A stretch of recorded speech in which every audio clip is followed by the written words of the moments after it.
Fala galera, seja muito bem-vindo a mais um KiwiCast, o podcast da KiwiFi. Eu sou a Carol. Eu sou o Marcelo. E pra você que não conhece, o KiwiCast é o podcast que traz toda semana pessoas que fazem dinheiro através do campo de batalha do marketing digital. E o convidado de hoje, ele já foi afiliado, consultor de marketing digital, já faliu uma empresa inclusive, mas encontrou na Copy o caminho para o recomeço. Hoje ele é o copywriter dos milionários e já gerou mais de 100 milhões de reais em vendas para os seus clientes. Quem é ele, Marcelo? Seja muito Denis Cruz! Uhul! Uhul! Vamos lá, prazer a gente estar com vocês aqui. Enfim, vamos falar o que o mercado quer ouvir de verdade. Bora! Vamos, é vamos. assim que a gente gosta, Vamos, né? vamos revelar os bastidores de verdade, que é isso que importa. Vamos jogar tudo no ventilador hoje. Vamos jogar tudo. Denis, seja muito Muito bem-vindo. obrigado. O cara que Marcelo. se formou em engenharia de materiais, mas acabou se tornando no engenheiro da Copy. Isso aí. Conta pra gente, além da sua história, como é que foi essa transição de especialista em números para especialista em pessoas? Cara, esse processo de especialista em números e pessoas começou, acredito que no último ano da universidade, o marketing digital me foi apresentado. E de uma maneira muito, muito inusitada, né? Alguém lembra aqui acho que o pessoal da audiência vai lembrar, quem passou aquele programa do governo federal, Ciências Sem Fronteiras, quem lembra desse governo? Que você... Lembro. Então, o que era o Denis na universidade? Quero ir pra fora estudar. E vai o Denis aprender a falar inglês. Eu tenho que aprender a falar inglês rápido. Essa era a minha primordial na época. O Denis fala inglês rápido. Cara, fui procurar na internet. Quem que eu encontro? Uma promessa. Fala inglês em 8 semanas fluente. Fale fluente inglês. Encontrei essa promessa. O primeiro lançamento que deu 7 em 7 no Brasil no nicho de idiomas. Que era o lançamento na Universidade do Inglês na época, do Jober Chaves, tudo na época. Eu encontrei isso daí, fui aprender e fui fazer o curso. E, cara, 2, 3 meses depois eu tava falando inglês fluente. Caramba! Eu fui que nem o doido, que precisava falar inglês, então vou estudar esse método de uma maneira muito forte. Necessidade, né? Necessidade fez o peão, como se diz, né? E eu fui estudar, cara, nessa época. E nesse processo de estudar bem forte o inglês, chamou a atenção do Jober. Porque eu comecei a falar, falei muito bem, fui fazer o TOEFL, né, que é o exame de qualificação lá pra língua, e consegui tirar a nota, e ele ficou abismado. Falei, cara, você tá onde? Eu tô no Rio Grande do Sul, morava em Porto Alegre na época. Falei, você consegue vir pra cá? Falei, no final do ano eu vou visitar minha família, então você vem aqui. Eu fui lá visitar ele. Cara, ele me trancou numa sala e me apresentou o mercado digital. Aí eu saí de lá já com outra visão. E já tinha saído lá com outra visão do mercado em si. E foi assim que foi me apresentado. O digital em si, que foi quando eu comecei a enxergar outra perspectiva, né? Porque qual que era a minha... Eu não tinha uma vida, né, cara? Porque estuda das 8 às 5 da tarde. Trabalha da meia-noite às 6. Que vida que você tem? É a vida do universitário. Do universitário, que estuda na Universidade Federal. Era casado e tinha que sustentar a família. Trabalhando de madrugada. Trabalho de madrugada. Pancada. E assim foi um bom tempo da minha vida. Aí essa vida já tava muito cansativa, né? Isso aí eu já tava assim, ó, muito cansado de levar isso daí. E o marketing digital, e nisso, né? Minha esposa já tinha ficado grávida. Então, o que eu pensei? Falei, cara, a maneira de eu conseguir ver meu filho crescer é o marketing digital. Essa foi a primeira motivação. Eu vou conseguir ver meu filho crescer. Qual era a sua idade na época? Nessa época eu tinha 28 anos. 28 anos. De 27 para 28. E aí, qual que foi a primeira coisa que você fez quando ele te apresentou lá o marketing digital? Cara, ele me apresentou até um treinamento de afiliado e tudo. Eu falei, compra esse treinamento e vai fazer tudo. Eu fui comprar o treinamento e fui fazer. De marketing de afiliação. Marketing de Que afiliados. é geralmente o caminho natural das coisas, né? A grande maioria das pessoas começa por aí. Eu acredito que aquilo é uma escola, né? Sim. Literalmente. De marketing digital é o afiliado. Eu acredito que ele abrange todo as áreas do mercado, praticamente. Para você conseguir gerar resultado ali, você tem que entender de tudo. Então, eu comecei fazendo isso, cara. Fazendo isso. E começou... Tive uma época que eu cheguei a ganhar como afiliado mais que eu ganhava no emprego normal. Começou a ver que era real. Então você teve bons resultados como comecei afiliado. a ter uns resultados legais como afiliado. Eu vendi o próprio curso de inglês da Universidade de Inglês, né? E foi acontecendo isso. E aí, nisso... E olha só pra você ver, eu queria fazer forma de lançamento, queria fazer tudo o caminho do mercado, né? E aí eu lembro uma vez que até o Jober, né, que começou a me mentorar nessa época, né? Ele viu, né, que, ele foi pra cima, ele tá conseguindo, então... E ele é um case meu, então eu vou ajudar ele. Porque eu fui um coisa dele, eu comecei a gravar vídeo de depoimento pra ele, gravei um estudo de caso, e eu nem sabia que ele ia utilizar aquilo pra vender depois, né? Não E conhecia ainda a estratégia. Não, aí depois eu vi meu vídeo rolando pra mão de lã, daí eu vi que ele tá, depois eu fui entender, você usou meu vídeo pra vender, né? Mas, e nesse momento, eu falava assim, falei, cara, agora eu preciso, que eu ainda trabalhava, chegou uma hora, chegou mais marketing digital, então eu estudava, trabalhava e ainda tinha que estudar o processo do marketing digital. Uhum. Então, aí juntou mais uma coisa. Aí o Denis, que dormia 5 horas por dia, passou a dormir 3, 4. Aí não tinha mais final de semana, não tinha mais nada. Eu vivi pra isso. Eu falei assim, antes do meu filho nascer, eu tenho que estar com isso aqui na mão. Foi essa a minha premissa. Porque eu queria aquilo. Perfeito. Porque era a liberdade que eu encontrei de conseguir ver o guri crescer, né? Uhum. Eu falei assim, e é aquilo que o marketing digital pregava, a liberdade, né? Que prega até hoje. Geográfica, De tempo, financeira, geográfica e financeira. O que é real? O que é real? É verdade. Se você trabalhar certo hoje, tiver o processo, você consegue. Mas é aquilo, né? O processo. Tem O que... Denis, que Exatamente. dormia 5, passou a dormir 3. Exatamente. Pra poder, eventualmente, dormir 8. Exatamente. Então tem que aguentar a bronca, né? Exato. Porque tem que aguentar. Bom, e que você leva uma vida assim. Eu fiquei doente nessa época por causa de dormir pouco. Então tudo é um preço que se paga. Você fala, não existe nada. Não existe almoço grátis, velho. Não tem como. Todo mundo fala, é real. Nem na vida existe. Não vai existir em nenhum lugar. E nesse processo, cara, eu comecei ali. E nisso eu pensei que, eu falei, cara, e queria fazer a forma de lançamento de qualquer jeito. Aí o Gilberto, meu mentor, falou assim, você não vai fazer, você não tá preparado pra isso. Fiquei assustado, falei, como assim? Esse cara tá falando que eu não tô preparado pra isso, cara. Você tá louco? Como assim? Aí eu falei, esse cara tá falando que eu não tô preparado pra isso. Como assim? Eu tenho que fazer isso aqui. Tudo vai dar resultado. Eu falei, você não tá preparado pra fazer forma de lançamento. O que será que ele queria dizer com isso? Não sei. Só que ele falou, me espera que já eu venho com alguma coisa pra você. Tá bom, e o Denis esperou ali. E o processo de afiliado, eu desanimei até de trabalhar como afiliado nessa época. Fiquei desanimado. Você trabalhou como afiliado por quanto tempo? Há uns 9 meses.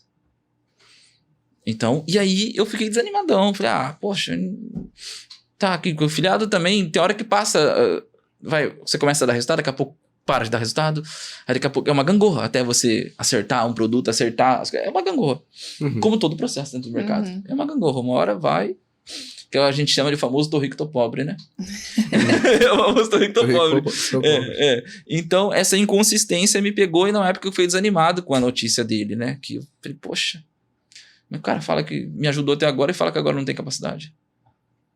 E o que você fez com isso? Aí eu peguei, né? Porque eu desanimei, né? Então eu voltei a trabalhar normalmente como que eu fazia. Só que como eu gostava de falar muito inglês, eu tava dentro do grupo, e o que eu fazia dentro do grupo de inglês dele? Chamava todo mundo pro Macau, no Skype na época, todo mundo pro Skype e ajudava todo mundo a conseguir fazer o exercício de inglês. Eu comecei a ajudar todo mundo a fazer isso. Porque eu já tinha feito todo o processo e comecei a ajudar a galera. E ele ficou sabendo disso. Aí teve um dia que, isso foi 20 de agosto de 2014. Acho que foi 20 de 2014, o Gilberto me ligou. Dia do meu aniversário, de agosto do meu aniversário. Falou, tem um presente pra você. Eu falei, tá, que presente é esse? Tô te dando uma bolsa do curso de consultor marketing tal do Nathanael, você vai fazer esse curso assim, assim, assado. Ele me deu essa bolsa nesse dia.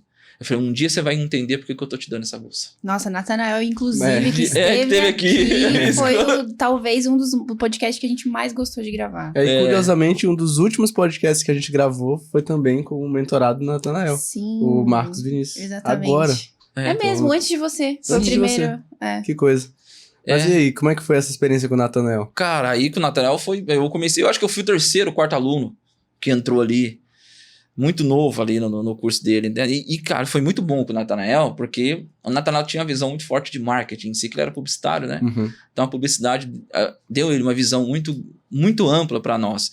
Então tudo aquilo que eu adquiri do mercado, de visão sobre o mercado, foi com ele. Legal. E eu corri para dar resultado, porque o que eu queria fazer? Eu tinha que sair do emprego a qualquer momento. Cara, porque imagina como é que tava a minha vida, velho. A esposa grávida, não tendo tempo nem de cuidar dela, tendo que estudar o processo, o treinamento de consultor, que acontece uma coisa. Quando a pessoa, como o Joubert na época, com uma autoridade assim, de mercado, te confia uma coisa, cara, o seu nível de reciprocidade vai lá em cima. Eu tenho que dar resultado. Você fica louco. Eu fiquei doido. Eu tenho que dar resultado. Eu ficava maluco. Eu acordava de manhã desesperado porque eu tinha que dar resultado pro cara. Porque o cara me presenteou e tudo. Sim. E aquilo... O nível de comprometimento, Não, né? você tá doido. Fala pro Joubert, você me deu o combustível do desespero na minha vida pra te dar resultado. Porque eu tinha que fazer aquilo. Aham. Aquilo, de certa forma, era... nem meu pai tinha feito isso por mim. Sim. Nesse processo, entendeu? É diferente. E aí eu peguei e comecei, cara. E começa a estudar aquilo. A vida virou uma loucura. Porque a esposa com todos os processos de uma mulher grávida acontecendo, eu tendo que estudar, eu ainda na universidade, tendo que trabalhar. Então, o Denis que dormia 3 horas passou a quê? A dormir dia sim, dia não. Nossa. Entendeu? Pra toda escolha é uma renúncia, né? Então passou a dormir dia sim, dia não. E eu dormia intervalos, cara. Na universidade, eu tava na universidade, dava um intervalo e ia pra baixo da árvore dormir. Entendeu? O cara que mais dormia era eu. Na universidade. Porque eu abaixava a cabeça, às vezes falavam eu dormia. Os caras falavam, cara, você só dorme. Eu falei, ué. Você fazia faculdade de manhã? Fazia manhã tarde, de manhã de tarde. Nossa. Tinha aula de manhã e de tarde, era Minha assim. faculdade de manhã é péssima, nossa. Eu saía do trampo, velho. Cansado. Você trabalhava à noite? Trabalhava à noite. Eu já trabalhei à noite e fiz faculdade de manhã também, é pesadíssimo. Não, saía assim, ó, que nem um zumbi, mano. Daquele jeito, chegava lá assim, ó, era muito louco. Era uma rotina desumana. Mas como é que você fez pra melhorar o seu momento a partir daí? Cara, o que acontece? Eu precisava gerar um primeiro resultado. Uhum. E foi onde que eu consegui o primeiro cliente, que era o dono da fábrica de palhetas. Essa história é boa, hein? Essa Conta- daí... Estivemos com o Denis ontem na limusine, ele contou a história pra gente, a gente desacreditou. Por favor, Não. conta aí pra gente como Esse é daí que eu- você vendeu palhetas para o dono de uma fábrica de palhetas. Não, o que é o processo? O pessoal fala o digital, todo. A gente sempre está acostumado a trabalhar o digital com infoproduto. Uhum. Mas com o produto físico, ainda hoje trabalha bastante. A gente tem os encapsulados, tem os outros produtos. Mas só que tem alguns produtos no mercado que a gente não imagina a demanda que tem. E eu comecei a fazer um curso de consultor do Natanael. E o que o Denis conhecia? Muito de SEO. Então, eu conhecia muito de SEO. Então, porque na base do treinamento de consultor marketing digital do Natanael, na época, era o SEO. Que foi a especialidade dele no início. Ele Foi vendia, acho que era é. coisa de Foi chip, estratégia. né? Uhum. Sim, foi especial. E aí, que eu falei, cara, vou aplicar SEO nisso aqui, velho. E vou fazer isso aqui vender. Mas só que você tem que pensar sempre... Eu sempre tive aquela coisa. E uma coisa que é pra quem ouve a gente hoje, tá iniciando no mercado... Cara, sempre. Não deixe não se incomodar. Se incomode a todo momento. Eu arrumava o problema, velho. Eu arrumava o problema. O pessoal, Denis, você arruma o problema pra me incomodar. Que eu sabia que você pode cair na zona de conforto a qualquer momento. Então hoje o ensinamento que eu tive, arrume um problema. E assim eu falei, cara, calma aí. Se o SEO eu sei que vai ajudar a vender isso daqui, e se eu usasse outra coisa? Porque só o SEO vai demorar para ranquear. Então pode ser que demore para vender. Mas eu preciso vender agora. O que você fez? Eu preciso ter um negócio sólido, alguma coisa sólida aqui, para mim fazer. De certa forma, eu queria sair da empresa na época, mas só que eu tava esperando eles mandar embora para mim não ter que pedir a conta e ficar sem rescisão, né? Uhum. E aí, eu peguei e falei, cara, calma aí. Como é que eu vou fazer? Beleza, criei o e-commerce, que tudo é e-commerce e tudo. Só que palhetas para saxofone e clarinete no Brasil hoje é algo que não existia brasileira. Era só gringo. Era só gringo que colocava palheta no Brasil. E aí, nisso eu cheguei na casa de um amigo, na época, que era regente da orquestra, onde eu toco até hoje e tudo. Eu cheguei e falou assim, ele falou pra mim, Denis, meu irmão, me ajuda. Vem cá que eu vou mostrar um negócio pra você. Eu entrei na casa dele e tudo, ele foi meu professor de violino e tudo, nesse processo. E eu cheguei lá e ele tava com um estoque enorme no fundo da casa dele, com um monte de máquina, manual, porque ele fazia as palhetas manual. A palheta que você diz é o bico do É o saxofone? bico, aqui, tem um bico do saxofone, embaixo tem uma palheta de bambu, que é fininha, assim, que faz a vibração do som, onde que dá o som. Então ele tava com estoque dessa peça do saxofone. Dessa peça do saxofone. E é a peça que todo mundo usa, então às vezes dura um mês aquilo ali, o pessoal já tá trocando, então, porque quebra, porque é muito fininho, então, aquilo é descartável sempre. Entendi. Aí eu falei, tem como, seu irmão? Eu vi que você tava mexendo na internet, meu irmão. Tudo você perguntando. Eu falei, me ajuda com isso aqui. Você tá fazendo esse negócio, me ajuda a vender isso daqui. Como é que nós faz? Eu falei, tá bom, vou te ajudar. Aí eu criei o primeiro site de e-commerce pra ele, que era o primeiro site. A única coisa que vendia era Mercado Livre, que vendia palheta. Eu criei o e-commerce de palheta dele. Que daí, o que acontece? O que a gente usou? Que eu falo, gente... Você tem que... todo mundo fala da cópia do mecanismo único e tudo, mas tem coisa que já existe o mecanismo. Não precisa você ficar pensando muito. Como não tinha uma palheta brasileira, logo, ele era a primeira fábrica de palhetas para saxofone e clarinete do Brasil. Não tinha outra. Tá aí o mecanismo. O mecanismo. Era a primeira do Brasil. Uma fábrica no fundo da casa dele. No fundo da casa dele. Só que a internet, né, mostrou que eu coloquei um site muito top, com umas imagens legais e tudo. Mano, parecia que era uma big de uma empresa. Era na visão das pessoas que viram a big de uma empresa. Que o site totalmente responsivo, eu coloquei um design legal e tudo. E coloquei as palhetas ali para vender. E rapidamente... criei um blog, escrevi os artigos certinho, com as palavras-chave que era buscar, então o SEO entrou aí. Então logo ranqueou também o site por causa disso. Então, porque não tinha SEO em palheta para saxofone. As únicas empresas que apareciam era o Mercado Livre antes. E que vendia as peças de gringo. Aí eu peguei já. Eu falei, cara, eu vou pegar esse lugar. E foi dito e feito, cara, em uns 30 dias a gente estava ranqueado já. Mas aonde que você divulgou o site? Aí o que acontece? Aí é que entra que eu falo assim, não dá pra pensar só numa coisa. Toda vez que você for desenvolver qualquer tipo de estratégia, sempre tem uma segunda. Legal dizer isso. Sempre tem uma segunda, cara. Vou seguir uma estratégia só. Não. A pessoa, quem precisa de plano A não tem que ter o plano B. Mas é que tá, não é questão de plano A e plano B. É questão de inteligência. Porque você não sabe como é que se comporta a audiência e às vezes você tem noção, mas você não sabe exatamente se uma estratégia vai funcionar ou não. Você tem um feeling daquilo que pode ser que funcione, mas pode dar totalmente errado. Então eu sempre aprendi, sempre esteja com uma nova estratégia junto. Aí eu comecei a procurar alguns grupos de Facebook, encontrei muitos grupos com músicos assim, ó, com todos os músicos do Brasil. Aí eu fui fazer uma pesquisa mais forte, eu fiquei sabendo que tinha em torno de 300 mil saxofonistas no Brasil e clarinetistas. Eu falei, opa! É um mercado... tem dinheiro aqui, né? Tem dinheiro aí. Aí eu fui olhar os grupos e vi que tinha grupo com 100 mil, com 150. Eu falei, nossa, é aqui. Aí eu posicionei o SEO, tudo. Eu vi que não estava dando resultado e eu falei, calma aí. Aí entrei nos grupos e comecei a pedir para entrar nos grupos de Facebook. De músico?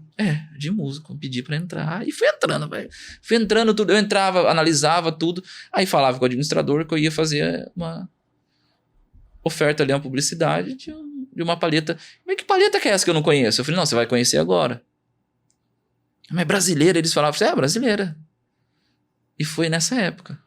Eu peguei e colocava as publicidades. Aí eu lembro que a primeira vez que eu coloquei no grupo, coloquei o textinho, né? E coloquei o link do site e tudo e deixei. Em 24 horas depois, tinha vendido uns 30 mil reais de palheta. Uau. Caramba. Eu lembro que o Wellington na época ficou, Denis, como é que eu vou fazer pra entregar? Do outro dia de manhã correndo pra correio, pra lá e pra cá, pra entregar tudo, que era o Brasil todo, era pra tudo que é canto do Brasil pra enviar palheta. Mas é um problema bom esse. Não, Sim. Foi um problema bom. Porque, foi uma experiência foi demais isso aí, assim, que eu vi vender, assim, eu falei, caramba, vendeu. E aí começou a vender, velho, e eu comecei a postar em todos os grupos, até arrumei umas brigas, né, porque tinha os representantes comerciais, tudo dentro dos grupos, das outras marcas gringas. Eita, e aí? Mano, Face foi um problema. Porque o que acontece? Todo mercado existe as suas panelas. E o mercado de paleta também tem as suas panelas. Então são as pessoas que já são os próprios representantes que vendem, já era. Por Eles mais que vendem. a gente não imagine, né? Existem os representantes comerciais de paleta. Paleta que vendem, os caras vendem muito e vende tudo em atacado e vendem bastante. A gente começou a arrumar um pequeno incômodo com eles. Porque o que acontece? Começou a entrar os representantes de contato. Eu lembro que o meu amigo falava assim, eu falei assim, não, paleta que é brasileira, aqui é Brasil, irmão. Eu falava, você que é Brasil. Paleta é brasileira agora, não é mais gringa, aqui é Brasil. E se deu uma provocação muito forte. Porque ele começou a vender, porque qual que era a estratégia? Eu pensei comigo, eu falei, cara, eu sabia que ele não ia aguentar muito fazer venda para o cliente final. Porque era muito desgastante aquilo, logisticamente, e era muito complicado. Ele não estava preparado para isso. O que a gente fazia? Acabar com o estoque. E foi o que eu fiz, acabei com o estoque. Só que, o que acontece? O costume das pessoas em comprar, hoje, na época, paleta para saxofone, era o quê? Eu vou na loja e compro. Aí, quando acabou, eu lembro que eu falei pro Ayrton, não para de produzir. Ele falou, não vou ter como produzir porque eu tô tentando comprar bambu, porque é pelo bambu que faz, é com bambu que faz aquilo. Então, ele tinha que ir atrás de plantação de bambu. Eu falei, velho, tu não faz isso. E ele pegou, calma, vai ter que plantar bambu, mas eu não vou comprar ainda. Eu falei, agora, como é que eles vão... O pessoal começa a pedir, Denis, trava as compras. Porque não tem o que entregar. Trava as compras. E eu falei assim, tá bom. Mas isso não é ruim. Eu fiquei pensando, né? Eu falei assim, eu fui entender qual que era o modelo de consumo dessas pessoas. Fui mapear. Falei, como é que eles consomem? Porque eu conheço, porque eu faço parte de uma orquestra. Então eu sabia, conheço muitos músicos, eu sabia. E eu perguntei, onde vocês vai? Vai comprar? Eu falei, não, eu compro na loja. Só compro. Eu falei, nunca comprou online? Ele falou, não, às vezes no Mercado Livre, mas muito pouco. Aí eu descobri que as lojas compravam em atacado no Mercado Livre para vender lá dentro também. Eu falei, opa, é isso que a foca era a venda do atacado. Não a venda do cliente final, a venda não compensava tão bem. Compensava assim, tinha um ROI legal, tudo, mas só que o gasto de energia e logístico para isso era muito grande. Às vezes tinha que enviar 2 paletas, desse tamanho assim. Era, às vezes não compensava tanto, às vezes nem para a pessoa comprar por causa do frete. Sim. Então só tinha que comprar com caixa, de no mínimo 10. Então eu falei, tá bom. Agora a gente, quando trancou as vendas, o que aconteceu? A galera começou a ir procurar onde? Nas lojas. Nas lojas. Aí o que as lojas fez? Começou a entrar em contato. Ou seja, vocês começaram a vender para a empresa. Pra empresa. Atacado. Aí no atacado, aí começou a vir os pedidos grandes. É o famoso poder da escala. É. Aí começou a vir o pedido grande pra ele. Ele começou a colocar funcionário, tudo lá no quintal de casa. A gente continuou no quintal, não saiu dali. E coloca funcionário pra dar conta, e é plantação de bambu, é tudo. No início eram vocês dois, e depois tinham quantas pessoas? Pelo menos umas 5 depois. Pra dar Legal. conta da produção. No final das contas, quanto você conseguiu faturar com esse produto aí? Cara, foi o primeiro projeto que fez R$1 milhão. O primeiro R$1 milhão veio com palheta de saxofone e Sim. clarinete. Caramba, você nunca ia imaginar essa aí. Não. Eu lembro que isso livrou meu amigo de uma dívida muito grande. No processo que ele tava na época, passando... Livrou. Interessante. Fez esse processo assim. E até então que depois ele foi comprado, né? Aham. Pelos gringos. Pelos gringos. Faz Olha sentido. que legal, né? Ele teve que encerrar a operação, não tinha como. Incomodou demais o mercado. Incomodou de mercado porque no fato de ele falar, não, aqui é Brasil. Meu. Aqui bateu o patriotismo forte, né? Aqui é Brasil. Agora a paleta é brasileira, não é mais gringa. Tá aí um mecanismo único de milhões. Pois bem. Aqui é Brasil, ele falava assim. É. E aí, porque a gente incomodou muitas pessoas, porque querendo ou não, os representantes vendiam muito, ganhavam muito dinheiro com isso. E aí, pô, você praticamente tirou... Sabe quando que eu enxerguei o impacto? Foi louco. Eu sempre via no Mercado Livre, a gente tinha colocado no Mercado Livre, eu falei, eu vou colocar. Ele falou, você vai colocar? Vou. Porque eu via que tinha competição ali. A paleta mais barata na época custava R$14. E a gente vendia 6 com 300% de lucro. Eu coloquei a 6. Mas Você acha- vendia no atacado. Não, eu fiz o teste no cliente final pra ver. O que você acha que aconteceu? Deu bom? Não, os representantes multinacionais pararam de vender. Ah, Que começou a vir pedir tudo pra nós. E começaram a desligar pra querer ser representante. olha isso, velho. Aí nós batemos. Não, aqui é só exclusividade, é só nosso. Aqui é Brasil, você não vai vender mais nada. De fora. E os caras tinham contrato com os gringos de fora. Não, e foi muito doido, que começaram a perseguir, começaram a perseguir a casa dele, o pessoal ir na casa dele, ligar pra ele que ele tinha que parar com isso, que ele tava até ameaça. Loucura. Entendeu? Porque ele mexeu num mercado que geralmente tinha uma panela muito lucrativa. É a máfia das palhetas. Na máfia das palhetas. Cara, Tem ainda Se hoje. antes ninguém nem conhecia, nem sabia que existia até uma máfia. por trás Não, do era a negócio. máfia das palhetas, um instrumento Gente. musical assim que não tinha. E, meu, teve uma época que, meu, os gringos, desceu gringo tudo no Brasil pra saber o que tava acontecendo. Loucura total. Os caras queriam visitar o espaço, como é que era feito, porque o que ele fez? Como ele era engenheiro, cara, ele criou, olha, ele fez um negócio muito doido, ele pegou todas gringas, viu que tinha melhor em todas e colocou em uma única. Aí o que aconteceu nos grupos? Tinha saxofonistas famosos, né? De bandas famosas. Aí ele começou a enviar gratuitamente pros caras. Aí começou a bombar no YouTube. Mano.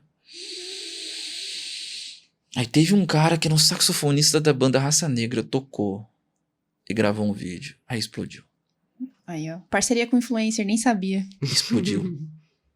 Todo mundo começou a pedir, foi uma loucura. E aí que incomodou de verdade o mercado, porque o pessoal falou, ele poderia ter aberto para os brasileiros revender, poderia. Só que ele queria exclusividade. Mas o saxofonista, ele fez isso porque ele quis ou Porque vocês... ele quis. Vocês nem pagaram nada? Nada, tipo, nada. Ele olha fez aí, ó. porque ele quis, a palheta brasileira. Ele se sentiu pertencente ao processo da palheta ser brasileira. Gente, é o mecanismo único, É. real. É porque o processo de ser único, entendeu? E se você juntar o processo único e o patriotismo, deu no que deu. Deu muito bom. E ele, cara, palheta brasileira, os caras tinham orgulho de falar que tinha palheta brasileira. Os caras tinham orgulho de falar. Não, mas uma dúvida que eu fico é que você começou como afiliação, e aí depois você fez a formação do Nathanael Oliveira, estava se especializando em SEO, construiu um e-commerce, mas no final das contas você se especializou em copy. Em copy. Então por que copy? Como é que foi essa transição pra você falar, cara, esse aqui é o meu viés mesmo? Cara, a copy nasceu de uma dívida de R$1 milhão. Nossa. Sério? Como assim? Conta aí pra gente. O negócio foi... Foi a empresa que você faliu, que eu falei na Foi. apresentação. A copy nasceu daí. A copy nasceu daí. Como é que foi isso aí? Cara, praticamente, quando eu fui realmente demitido, né, porque aconteceu esse primeiro case da palheta e logo eu peguei e falei, cara, quer saber? Eu vou só me dedicar a isso e lembro que em maio de 2015 eu fui demitido da empresa. Porque, muito doido, eu já tava fazendo o trabalho paralelo lá dentro, né, você via. Na hora do trabalho, não, na hora de almoçar eu que fazia. O que o Denis fazia na hora do almoço, na hora da janta? Ia estudar marketing digital. Ia fazer isso. É isso que eu fazia. E qual que é a primeira coisa que você estuda no mercado? Copy. Primeira coisa. E eu comecei forte naquela época, estudando muito aquilo. E comecei. E eu lembro que eu comecei a assinar os outros contratos de consultoria, né? E nesse processo, e fui demitido. 2 meses depois, meu filho ia nascer. Você imagina a loucura. Desespero do cara. 2 filhos. Tinha convênio, tinha tudo. Falei, vai ser tudo cancelado agora. Corre, né? E aí, cara, então que eu fui demitido, eu lembro até hoje, que eu falo, gente, o processo do CLT para o empreendedor, as pessoas que estão começando no mercado hoje, quem vão entrar, que estão aqui, eu entendo eles. É uma dor. Chega a ser absurda. Eu senti essa dor. De ter que viver a liberdade de um empreendedor. Na pele. Que eu lembro até hoje, quando eu fui demitido da empresa, que eles estavam cortando, tudo, Denis, me demitiram, e eu desci. Eu lembro que eu desci no carro, cara. Me deu uma crise de choro. Mas ao mesmo tempo que eu chorava, eu dava risada. Porque era a transição. A dor da transição foi uma crise de choro. A transição ali, cara, chorei que nem um... Fui pra casa chorando, dirigindo, chorando. Mas só que foi o choro da liberdade, né? Quando eu falo o choro da liberdade, foi ali. E nesse processo eu me dediquei só àquilo e comecei a crescer no mercado e foi todo um processo, como consultor de marketing e tal, comecei a atender vários players e entrei em Mastermind na Natanael na época. Aí o Mastermind, que eu falo pro pessoal, se você tiver a oportunidade... E, Denis, como é que você fez pra entrar em Mastermind na Natanael sem dinheiro? Networking. Não. Mano, você arruma dinheiro, você planta um dia pra colher no outro, é assim que eu fazia. Tem que fazer. E como é que eu fiz, Denis? E eu lembro que... Nossa, gente, essa história... Essa é uma coisa que eu lembro que eu tava na universidade preenchendo uma ficha, porque eu ia fazer mestrado. Eu lembro que eu ia fazer mestrado em física da matéria condensada. Tem noção do que é isso? Meu Deus, nada a ver do que eu queria fazer esse negócio. Entendeu? Aqui tava na minha mente ainda. Eu tava na universidade. Eu vou fazer isso aqui, já vou juntar com a formação e pá. E nisso eu lembro que a pessoa que trabalhava com o Natanael me chamou e falou, ó, eu tinha participado do evento do Natanael, o primeiro encontro nacional de especialistas em vendas online, que ele tinha feito tudo. Falou, você foi aprovado, sua aplicação foi aprovada e tudo. Só que era 20 mil reais na época. Eu falei, onde que eu vou arrumar esse dinheiro? E você tinha acabado de ser demitido? Não, já fazia uns 3, 4 meses que eu tinha sido demitido. Tá. E aí eu fui pro evento e tudo. Eu falei, opa, e agora? Como é que eu vou arrumar esse dinheiro? Que eu tinha que arrumar. Aí eu corri e consegui ali dali, consegui arrumar a entrada. Daí ele falou assim, ó, você dá a entrada de 3 mil hoje, daqui 30 dias você dá o restante. Que era mais 17. Como é que eu ia fazer isso? Aí eu lembro até hoje que no treinamento do Natanael ele tinha uma coisa que ele falava de você pesquisar as empresas e entrar em contato com as empresas, né? Mandar e-mail para fazer o SEO, falar que eu posso te colocar na primeira página do Google, tudo. Só que na época, eu não tinha... eu comecei a ligar assim e não tava dando muito certo. O que comecei a fazer? Ia pra rua. Ia no centro, depois lá e batia na sua loja. Ó, sua loja aqui, ó. Eu consigo colocar sua loja na primeira página. Você fazer isso. Comecei a fazer isso, gente. Vou vender assim. De um jeito, eu vou vender assim. E eu lembro que chegou no dia 30 de novembro. Eu tinha feito os 17 mil reais que precisava. Eu tinha feito até mais. Eu assinei na época uns, 15 contratos de SEO na época. Tipo a galera que faz gestão de tráfego para negócios locais hoje. Eu fazia isso, mano. Ia bater na porta. Eu tinha que entrar, eu tinha que fazer isso. Aí ligava pro network, aí pedia pra me indicar. E eu fui todo dia.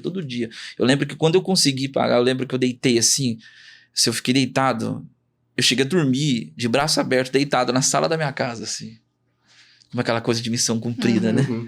Assim, eu fiquei assim, não acredito que eu consegui fazer isso. Na hora que eu vi, eu falei assim, se eu fiz isso, eu posso fazer muito mais. Aí eu entrei no Mastermind. Cara, foi a melhor decisão que eu fiz.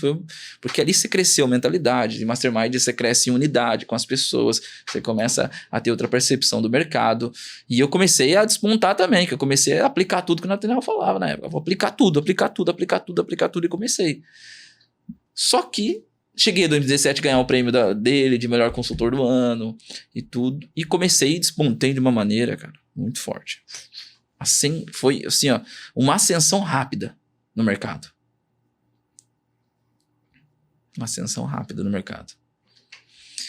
Só que tem uma seguinte situação, né? Existe uma coisa, 2 maneiras de crescer. Rápido e desordenado. Ou devagar e ordenado, né? Qual foi o que eu escolhi? Rápido e desordenado. Rápido e desordenado. O que tu fez?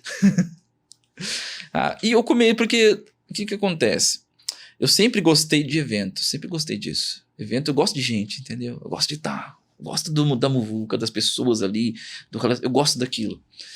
E eu sempre falei assim, ó... Quer saber, meu? Vou fazer um evento. Top. Vou arrebentar o mercado. Pensava assim, né? Do nada. Vou fazer um evento top. Tudo. Aí ficou na minha cabeça, né? Eu saí da ebulição na época do evento do Rafa Prado, que eu fazia parte dessa época também, retornando, eu comecei a entrar em outros masterminds. Eu entrei no mastermind do Rafa, eu comecei a me conectar com várias pessoas. Você já tava faturando no digital? Eu já comecei a entrar em outros masterminds. Tinha 2017 faz a parte 3 já. Legal. Eu já ia pra cima. Então, aquela autoconfiança eu já tinha. Em 2018, eu entrei com tudo. Vou fazer o maior evento de marketing digital do Nordeste do Brasil. Aliás, um ponto. Quando você entrou no Mastermind, é que você começou a entender sobre e fazer networking? Ou você já sabia Não, fazer se eu fazia inconscientemente. Tá, Mas ali eu fui entender como é que a importância que era você se conectar com as pessoas. legal. Que é o que hoje dentro do mercado, quem está iniciando hoje como copywriter, como gestor de tráfego, como social media, não importa dentro do mercado hoje. Meu, invista no network, invista no relacionamento. Porque ali vai ter os seus primeiros clientes, seus primeiros cases vai sair dali. Então, eu tinha um network que, cara, quando eu comecei com a palheta, eu tinha um relacionamento com o meu ex-professor de violino. Que eu cheguei, ele me apresentou uma oportunidade que foi o meu primeiro case. Uhum. Então, sempre tem, gente. Sempre tem uma oportunidade. Não adianta você falar, o cara do mercado fala, não tem oportunidade, não tenho coisa... Não venha com essa. Você não tem, eu te arrumo uma. Não tem, todo mundo tem uma oportunidade de fazer algo. Todo mundo tem. Sempre. E pode falar, o pessoal fala que a sorte passa uma vez só. Não, passa várias vezes. Várias vezes. Não passa uma vez só, não. A experiência passou várias vezes as oportunidades à minha frente. Teve umas que eu perdi, tem umas que eu aproveitei, mas sempre passa. Legal. Então, não me vem que eu não consigo o cliente. Eu consigo porque é preguiçoso. Porque não bota a manga e vai trabalhar de verdade. Vai fazer a coisa acontecer. Que é preguiçoso. Duvido se não sair, chegar... Um copyright vai se vender hoje. Eu chegar e falar assim, ó... Chegar dentro de uma empresa ou dentro de coisa e falar assim, ó... Sabia por que você não tá vendendo? Vou te mostrar aqui. Mostrar o erro que ele tá na porta da loja dele. Ele pode te contratar. Porque você mostrou por que ele não tá vendendo. Então, não vem com essa. Show. Então, foi nesse processo que eu aprendi. Só que fui tentar fazer o evento. Duas sócias amigas minhas na época, todo mundo empolgado, né? Saí de um evento empolgado. Vamos lá. Vamos fazer evento. E eu já tava com a agência, já tinha uma agência, a agência já tava funcionando, os clientes top players do mercado já estavam comigo. Não é à toa que pro evento eu levei todo mundo. E fui fazer, cara, um evento em Aracaju, Sergipe. No menor estado da região Nordeste. Nem fiz em Recife, nem em Pernambuco, que eram as cidades mais badaladas. Não, fiz no menor. E aquela coisa de super-herói, né? Vou arrebentar, vou abrir o mercado e tudo. Aqui ninguém tem nada, vou explorar e tudo. Tava tudo lindo. Os players tudo confirmados, espaço confirmado, tava tudo. Fui pra lá, fiquei um tempo lá, depois voltei pra casa, fui pra lá de novo pra preparar o evento. Vambora, tava tudo lindo. Aí alguém lembra da greve dos caminhoneiros no Brasil? Nossa. O caos total. O caos total. Meu evento era quarta e quinta-feira. Quando a gente acorda segunda-feira, o Brasil parou. Nossa, que timing ruim. Terça-feira de manhã foi uma enxurrada de devolução. Reembolso e chargeback na plataforma. Foi duro. Eu falei, o que eu vou fazer? Só aí, de reembolso, deve ter tido uns 600 mil. Que deixou de ser vendido. Se eu somar tudo, assim, nossa, foi sim. Eu falei, cara, o que eu vou fazer? O que eu vou fazer? E beleza. Assumi a bronca. Aconteceu. E, cara, o evento aconteceu. O Denis subiu destruído naquele palco. Eu tava destruído. Mas o evento aconteceu, todo mundo aproveitou. Como se nada tivesse acontecido. Como se nada tivesse acontecido. Ninguém nem imaginava os bastidores. Não, ninguém imaginava. Absolutamente ninguém. Eu conversava com todos os players que estavam lá, como se nada tivesse acontecido. Todo mundo ali, vambora, o evento vai acontecer. Tá todo mundo feliz no camarim. E de hora que eu entrava no camarim, eu falava, cara, o que eu vou fazer? Aí a área VIP não chegava os kits VIP, porque tava tudo parado. O Brasil não tinha nem gasolina na cidade direito. Então foi um caos no Brasil, todo mundo sabe. Quem vai assistindo sabe. Quem não sabe, procura aí. Greve dos caminhoneiros 2018 Brasil, que você vai ver o que aconteceu nesse país. Parou total. Parou. E aí, faz todo o processo do evento, Denis volta a Porto Alegre, zerou o caixa da empresa, a dívida do evento já estava em cima. O que acontece? Denis quebra. Foi assim, gente, foi uma loucura. Quem quebrou, quem sabe o que eu tô falando. Meu, e como é que foi você, depois disso? Qual foi a primeira coisa? Porque eu lembro que você comentou levemente que você não tava aceitando nos primeiros momentos. Não. O maldito do ego, né? Você não aceita que deu errado. A coisa mais difícil do empresário é aceitar que fracassou. Não aceita, não. Qualquer empresário que tá me vendo aqui. Eu pergunto, se você quiser comentar também, comenta depois. Né? Fala, se é fácil você aceitar que fracassou. Não é. Não é a parte mais difícil, ainda mais pro homem. Que tem um ego, assim, mais inflado, acredito, que da mulher. Meu, rebenta com o ego, fere o ego de uma maneira que destrói você. Falar que fracassou e tudo, reconhecer o fracasso, é muito difícil isso. E nisso, demorou uns 3 meses, porque eu fiz o quê? Isso foi uma parte pesada, né? Porque isso quase acabou, né? Com o meu casamento, acabou com a minha família. Isso acabou com tudo. Porque é o momento em que você começa a quebrar, começa a dar tudo errado. E foi a hora que eu peguei e... Minha esposa, cheguei em casa, a minha esposa tinha praticamente voltado com meu filho de 3 anos para nossa cidade, Pindamonhangaba. Foi embora. Tinham voltado. E eu falei, o que eu vou fazer? Vamos voltar embora também, vou ter que voltar embora. Cara, abandonei praticamente tudo, demiti todo mundo da agência, fechei e voltei. Eu lembro que na época, eu não aceitando que estava quebrado, mas quebrado, eu lembro que eu voltei de ônibus, cara. 16 horas de ônibus de Porto Alegre a São Paulo. Eu voltei de ônibus. Aí você vê, né? O cara que tava no topo do mercado, tava fazendo tudo, volta de ônibus. Né, você volta, né? Que nem as pessoas disseram, cara, Denis voltou humilhado.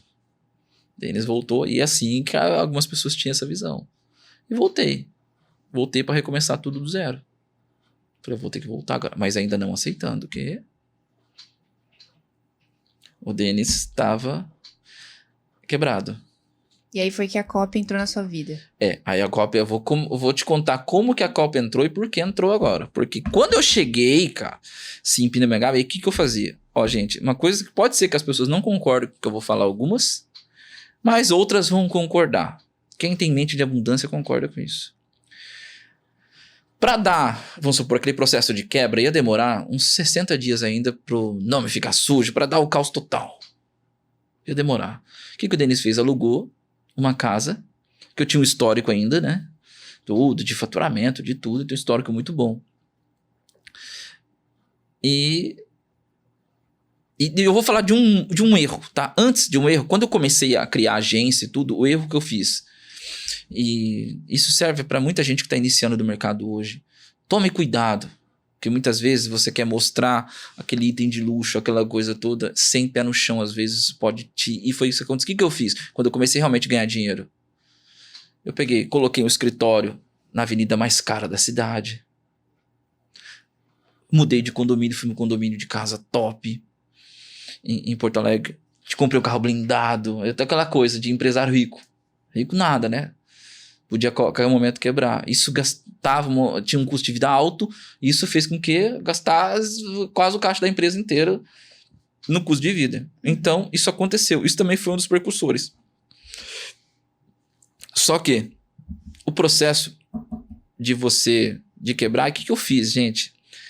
Eu sabia, mas só que eu falei, a única coisa que eu nunca vou aceitar na minha vida é retroceder a mentalidade. Porque eu tinha 2 opções quando eu voltasse pra Pinda. Ou eu voltava pro quintal da minha sogra, a morar lá, e era a opção que eu tinha. O que eu fiz? O Denis me aluga uma casa no melhor condomínio da cidade. devendo 1 milhão.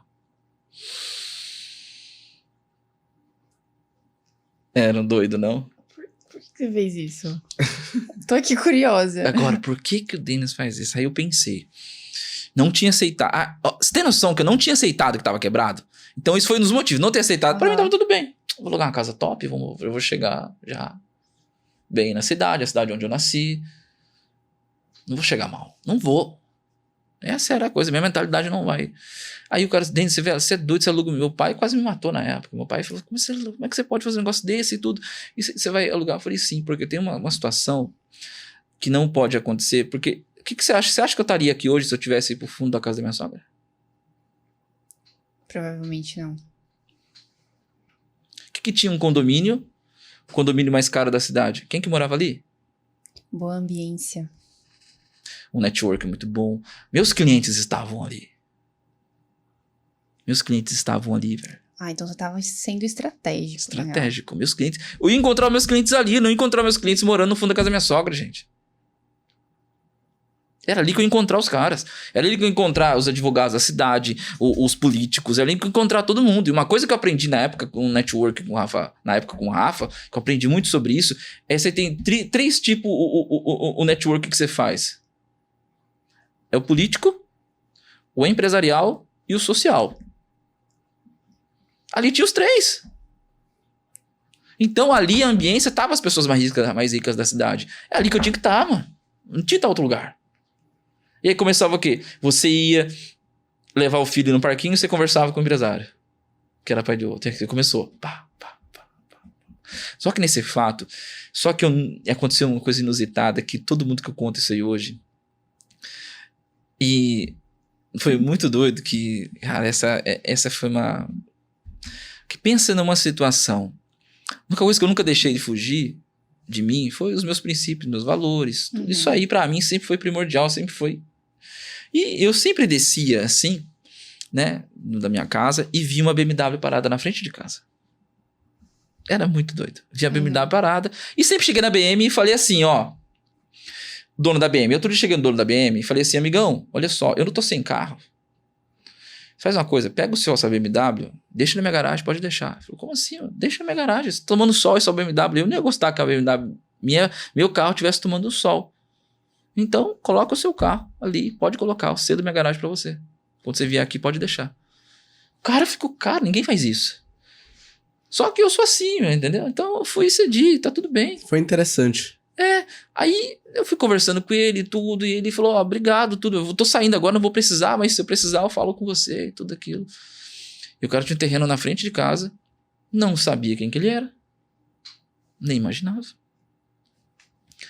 Aí, um dia, umas 3 semanas depois, 10 horas da noite, apareceu ele em casa. Bateu na minha porta e falou, Denis, tudo bem? Cara, queria falar com você, a sua oferta tá de pé ainda? Eu falei assim, tá, você tá precisando? Eu falei, cara, eu tô com um carro aqui que eu não posso deixar no bairro. Eu falei, não, fica à vontade, minha garagem tá aqui. Aí ele pegou e deu um sinal pra esposa dele, na hora que a esposa dele foi subindo com o Audi R8 branco. Carro de mais de R$1 milhão. Na minha garagem. Eu falei, mas como é que você vai? Eu falei, não, o carro vai ficar aqui. O que aconteceu no dia seguinte? Começou a rodar a foto do carro na cidade inteira, na garagem da minha casa. Todo mundo começou a gente querer tirar foto com o carro. Passava na frente, batia em casa pra querer tirar foto com o carro. Eu comecei a ficar conhecido como Denis da R8. Caramba! O carro não era meu. Mano, foi muito louco. E aí eu falava, opa! Aqui que o Denis, como fazer o velho e bom marketing, vou começar a... Aí, o que aconteceu? Logo ele começou a fazer assim, não, Denis, tá bom, ó, vou passar aí porque eu vou deixar minha Land Rover. Ele deixava a Land Rover. Aí, o Denis vai fazer stories à frente de casa, de uma casa legal, com o carro lá, o que o pessoal pensava? Que era seu. O que começou a acontecer? Começaram a me chamar pra jantar aqui, pra jantar ali, jantar da alta sociedade da cidade me chamava, era no condomínio tal, me chamavam pra jantar, e começou assim, e comecei a fomentar muito o network. Mas ainda devendo. Ainda devendo, ainda tá sendo pago ainda. Tá doido? Não, tava sendo pago ainda. Devendo ainda aquela coisa. Oficial de justiça na porta. Doideira. Foi uma coisa de doido. Processo, tudo. Só que eu comecei a fazer as lives, comecei a publicar forte. O pessoal via aquilo, que o pessoal falava? Denis tá bem, Denis tá top, Denis tá top. E acontece, os empresários começaram a comprar a imagem. Por isso que o processo da imagem, sim, é importante e vende, tá? Vende. Não vem falar porque o processo de estar com uma R8 na minha garagem e o fato de mostrar no Stories, mesmo não sendo minha, me fez a pessoa acreditar. Porque não é a questão de você ter. Pode não ser sua, mas como é que você tem um acesso da pessoa que tem uma R8? É o acesso.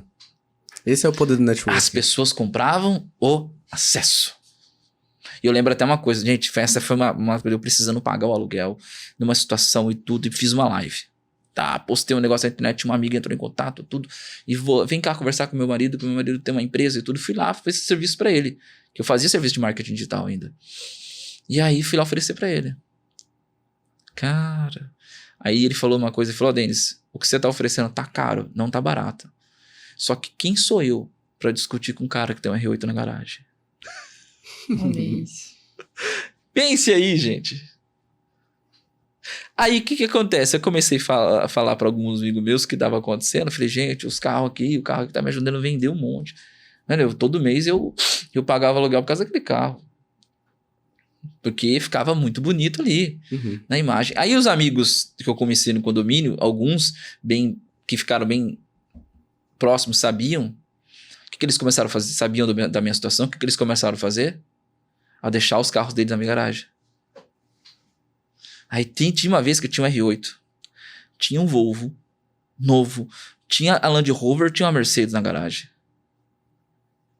Eles começaram a me ajudar para as pessoas ver isso aí, comprar a ideia. E os amigos começaram a me ajudar. Legal. Olha só pra você ver como é que é o processo. Os amigos começaram a me ajudar. Começaram a deixar os carros. O Denis conseguir vender. Daqui a pouco o Denis faz stories. E aí você vendia suas consultorias através das lives. Das lives, dos posts, e começava a vender dessa forma. E as pessoas sim compravam a imagem, cara. E foi assim.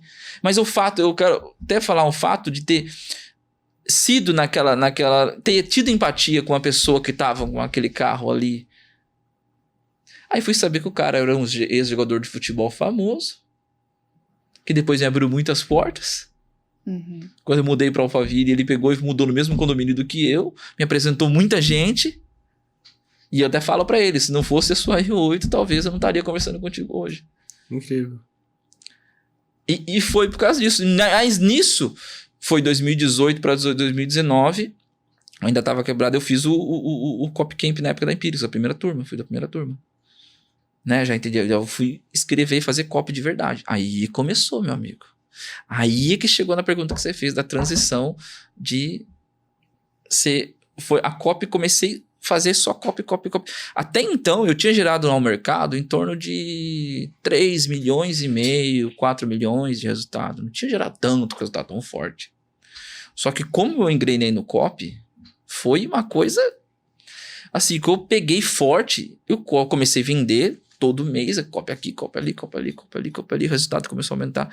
Eu acredito que em uns 3 meses, eu já tinha passado de 20 milhões. Caramba. De resultado. Muito rápido. Foi astrondoso. E o copy realmente me salvou. Começou a me salvar do processo da quebra, porque ainda a dívida estava acontecendo. Aí eu utilizava a copy.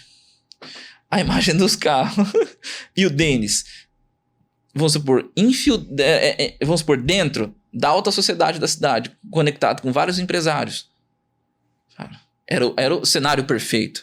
Acesso, carro, entendeu? E copy. O que dá pra tirar de lição dessa história é que, primeiro, né? Networking importa demais. Importa. Faz toda a diferença. Faz. E segundo, que as pessoas, elas podem até comprar a sua especialidade, mas antes elas compram a sua imagem. Tem jeito. Não tem jeito. E falando um pouco de especialidade, né? Que é essa questão de copy. Quais são as principais habilidades que você acredita hoje, com toda a experiência que você tem, que um copywriter precisa desenvolver Cara, primeira coisa que ele precisa saber, né? Que ele precisa fazer é ter uma boa copy. Eu vejo hoje muitos copywriters júniors entrando no mercado que ainda ele não desenvolveu o processo dele de copy. Porque querendo ou não, você pode copiar um processo de alguém, mas você tem um processo único dentro de você. De escrita, de pesquisa, você tem algo único. Qual que é o seu processo para criar uma copy? Hoje, o processo meu para criar uma copy, primeira coisa que eu vou fazer.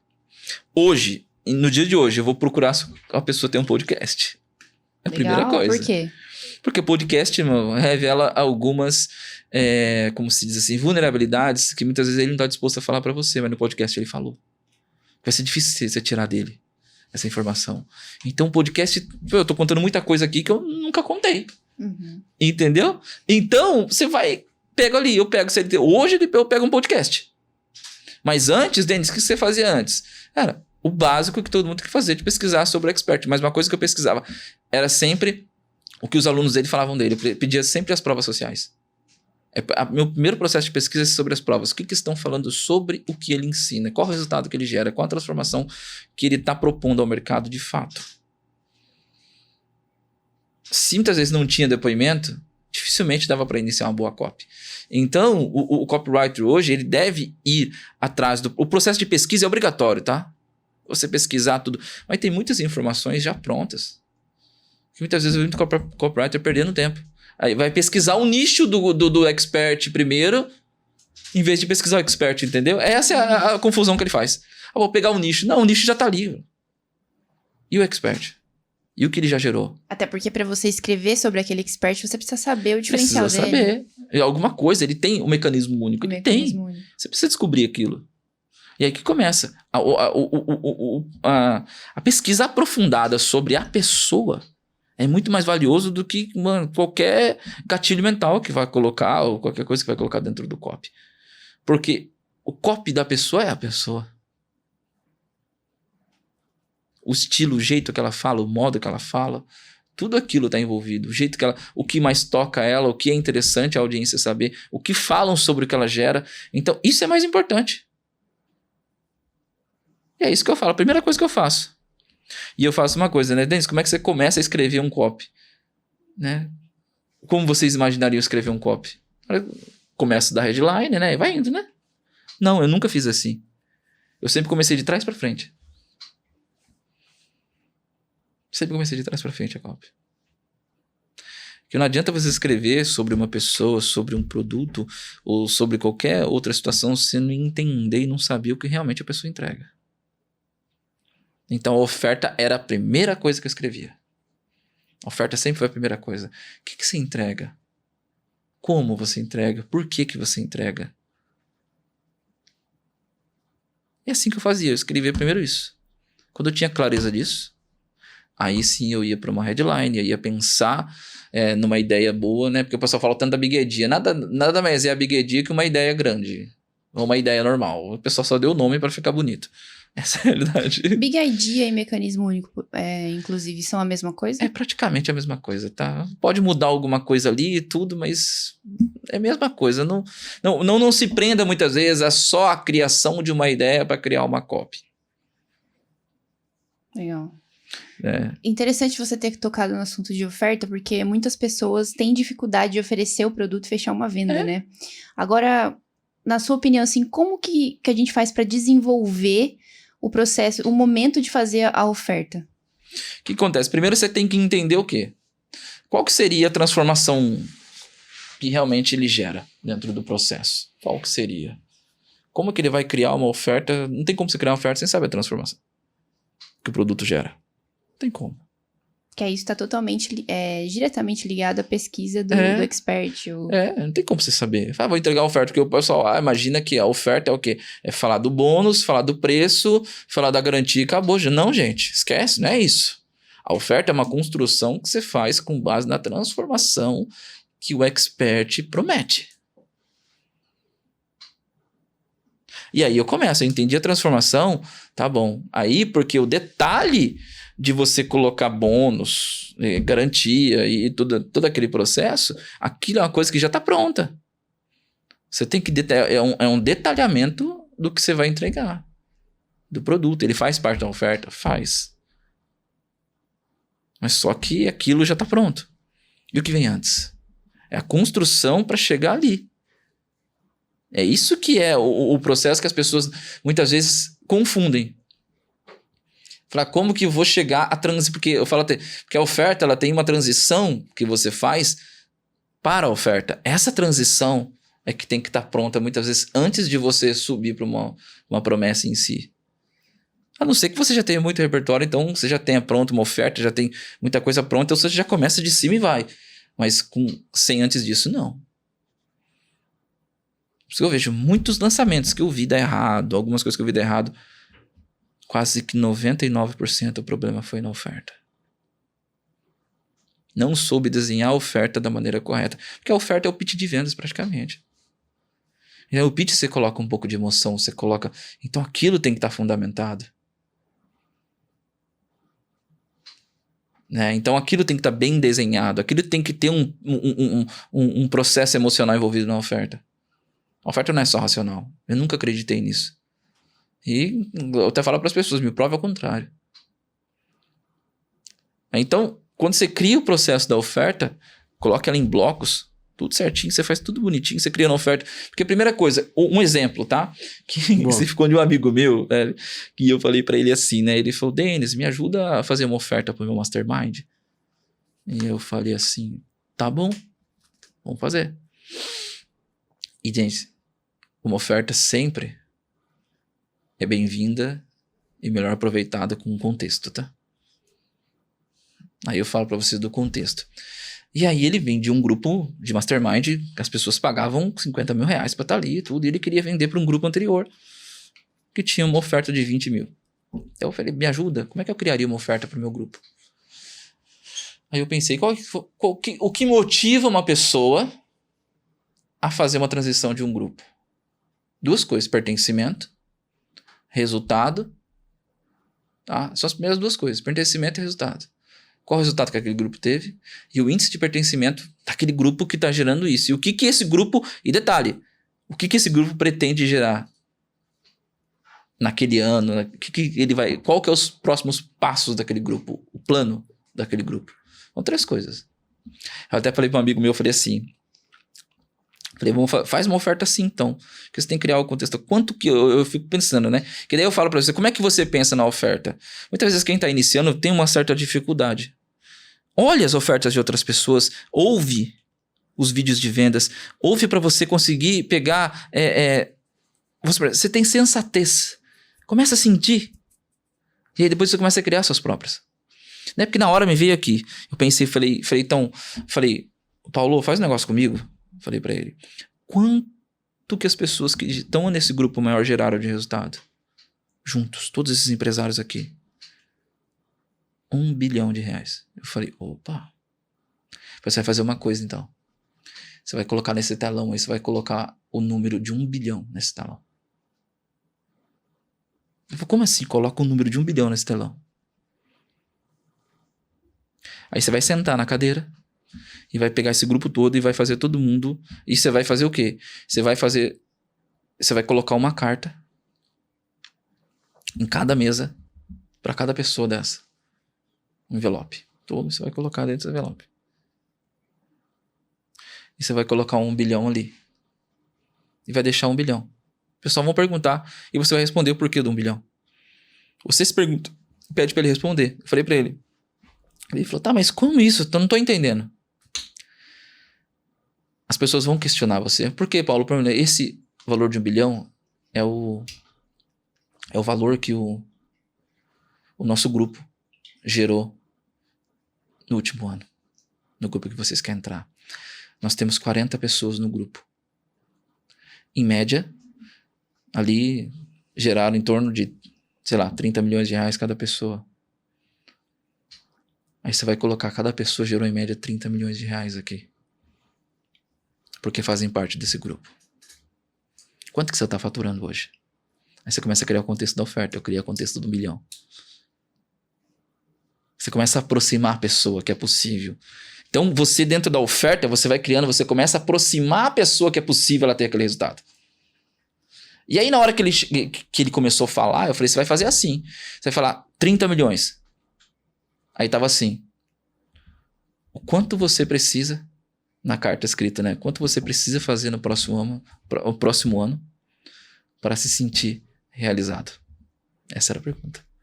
Coloca aí. Ele fala, agora abre o envelope e coloca quanto que você quer fazer no próximo ano. As pessoas começaram a colocar valor. Ele começou a recolher. Esse grupo gerou 30 milhões por pessoa. 30 milhões mudaria a sua vida hoje? Aí começou a perguntar, mudaria? Mudaria? Não, sim, todo mundo ficou sim. 30 milhões mudaria? Mudaria? Todo mundo ficou. E agora? Vocês estão preparados? Só que agora eu quero fazer uma pergunta. Vocês estão realmente preparados? Quem está preparado para gerar? Fazer parte do segundo bilhão, que agora o grupo está com uma meta de 2 bilhões, ou seja, quem está preparado para fazer parte de 2 bilhões de reais o ano que vem, levanta e vai lá conversar com tal pessoa. Quem não está preparado pode ficar sentado, porque eu já vou saber aonde que você se encontra. Se você não está preparado para gerar pelo menos 30 milhões o ano que vem. Nossa, cara, se sentir envergonhado em ficar sentado. Começo incomoda. Então a oferta ela já era incômodo. Cara, eu preciso. Não, eu vou fazer. Gera, incomoda. E ele começou a criar o contexto da oferta nessa hora. Em blocos, né? Em blocos. Pá, pá, pá, pá, pá. Meu, e foi praticamente 95% das pessoas pularam o próximo grupo. Era um grupo de 50 mil reais. E aí ele fez uma coisa, tá bom. Aí o pessoal fala, Denis, eu tô tudo, pagamento, tudo. Ele foi e facilitou o pagamento para todo mundo. Facilitou para todo mundo entrar, praticamente todo mundo entrar no grupo. 2 ou 3 não entraram só. Facilitou. Pulou todo mundo pro grupo de 50 mil. Imagina, você coloca aí 50 pessoas. Pagando 50 mil. Era 2 milhões e meio praticamente. Ele fez no próximo ano só com aquela turma. Com uma oferta de 1 bilhão de reais. Com uma imagem de 1 bilhão. Eu criei o contexto. Eu falei, agora você vai fazer assim, assim, assim, assim. E pum. Foi dito e feito. As pessoas ficaram, não, eu vou fazer. Eu tenho um plano. Ah, e detalhe, para fechar. Eu tenho o plano para vocês ficarem dentro dos 2 bilhões. Eu tenho um plano pronto. Ele mostrou o plano. Aí o pessoal se sentiu o quê? Seguro, segurança. Uhum. Então a oferta trouxe segurança. A oferta tem que trazer segurança, senão a pessoa não compra. Além de mexer com o sentimento, a copy já mexeu com o sentimento tudo. Se a oferta não trouxer segurança para a pessoa não compra. E não é essa garantia que mostra uma segurança. A garantia, ela prova que, vamos supor assim, ela quebra uma objeção, mas ela não dá segurança 100%. Essa foi uma sacada incrível. Não, isso aí foi uma coisa que eu... Mas, Adene, como é que você juntou tanta informação ao mesmo tempo? Repertório. Então eu consegui pensar naquilo ali, naquele momento. Então esse foi a oferta criada naquele momento para um processo de mastermind. E foi esse espaço que eu fazia. Gente, a oferta sempre ela vem junto com um contexto. Sempre, sempre, sempre. Então, por isso que eu sempre começo pela oferta. Legal. Perfeito. E hoje, Denis, você só vende produtos high ticket, né? Você só tem essa modalidade de produtos. Como é que faz para vender produtos de ticket mais elevado, né? Porque todo mundo tá ali no digital, querendo encontrar o caminho para enriquecer, e o pessoal, muitas pessoas pensam, mas eu vou vender um ticket baixo, 297, 97, só que no final das contas, com um ticket mais alto, de 5 mil, 10 mil, 20 mil, você não precisa de muito volume. Você precisa dos poucos e bons. Então, qual é o processo para vender produtos high ticket? Cara, o processo para vender um produto high ticket é uma percepção. O que acontece? O que a gente... Fazendo todo o processo, vendo várias pessoas vendendo high ticket, ajudando pessoas a construir ofertas durante todo esse tempo, um ticket mais alto, o que eu percebi? Pelo menos 20% da sua audiência hoje é high ticket. Está disposto a pagar mais caro. 20%. 20%. Está disposto a pagar. Em média. Até um pouco mais, às vezes. Tá disposto a pagar isso para você. E, cara, quando isso acontece, você pensa numa situação. Por que as pessoas não vendem high ticket? Legal. falar sobre Por que isso. elas não vendem? Mano, é tão simples a resposta. Que elas não oferecem. É mais um problema com você mesmo que com a sua audiência. Tipo, um senso de merecimento. Uhum. Eu faço porque isso que Denis, eu tive uma experiência muito grande, assim, com copy, porque eu vendi uma copy a R$150 mil. O pessoal fala, Denis, como você vendeu uma copy a 150 mil? Sim, eu vendi um copy a 150 mil. E eu percebi que não era comigo. E vendo os clientes também, não era. O problema era com os clientes. Não era com o cliente que você vai atender. Não. É com você. É você acreditar que você realmente pode vender algo high ticket. E o que é o high ticket em si? O ticket alto e tudo. Nada mais é do que uma entrega mais premium, uma entrega mais personalizada. O que você faz? Um acompanhamento, que você acompanha uma pessoa. Então, o high ticket mais está ligado ao tempo que você se dedica para resolver um problema complexo em o menor tempo possível. E é isso que muitas vezes um empresário, uma pessoa está disposto a pagar caro por isso. Agora, no mundo do high ticket, assim, quais são as principais objeções que você já percebeu dessa galera? Ou não tem muita? Essa pergunta é legal. Tem umas E brigas. como é que faz pra quebrar cada uma delas? Que você fala assim, de eu aqui vender o high ticket ou do cliente high ticket? De você vender o high ticket. De vender o high ticket. A objeção muito forte que nós encontramos do mercado em si, a primeira coisa que as pessoas... Que é três premissas, né? A pessoa muitas vezes não acredita que ela pode gerar um resultado top, por isso que ela não paga, ou ela tem objeção de pagar, ela não acredita. Cara, eu fiz várias calls, vários... Assim, ó, é primordial. A pessoa não acredita que se ela pagar 10 mil, ela vai conseguir gerar um resultado muito maior do que 10 mil. Faz sentido. Mano, é incrível, a pessoa não acredita, eu fico doido. Eu falei, como que você... Olha tudo que você tem, como que você acredita que você não vai conseguir gerar resultado? E, gente, a pessoa é muito louco, porque o cara faturou mais de 1 milhão com o produto 297 e não acredita que vai conseguir gerar a transformação num produto high ticket.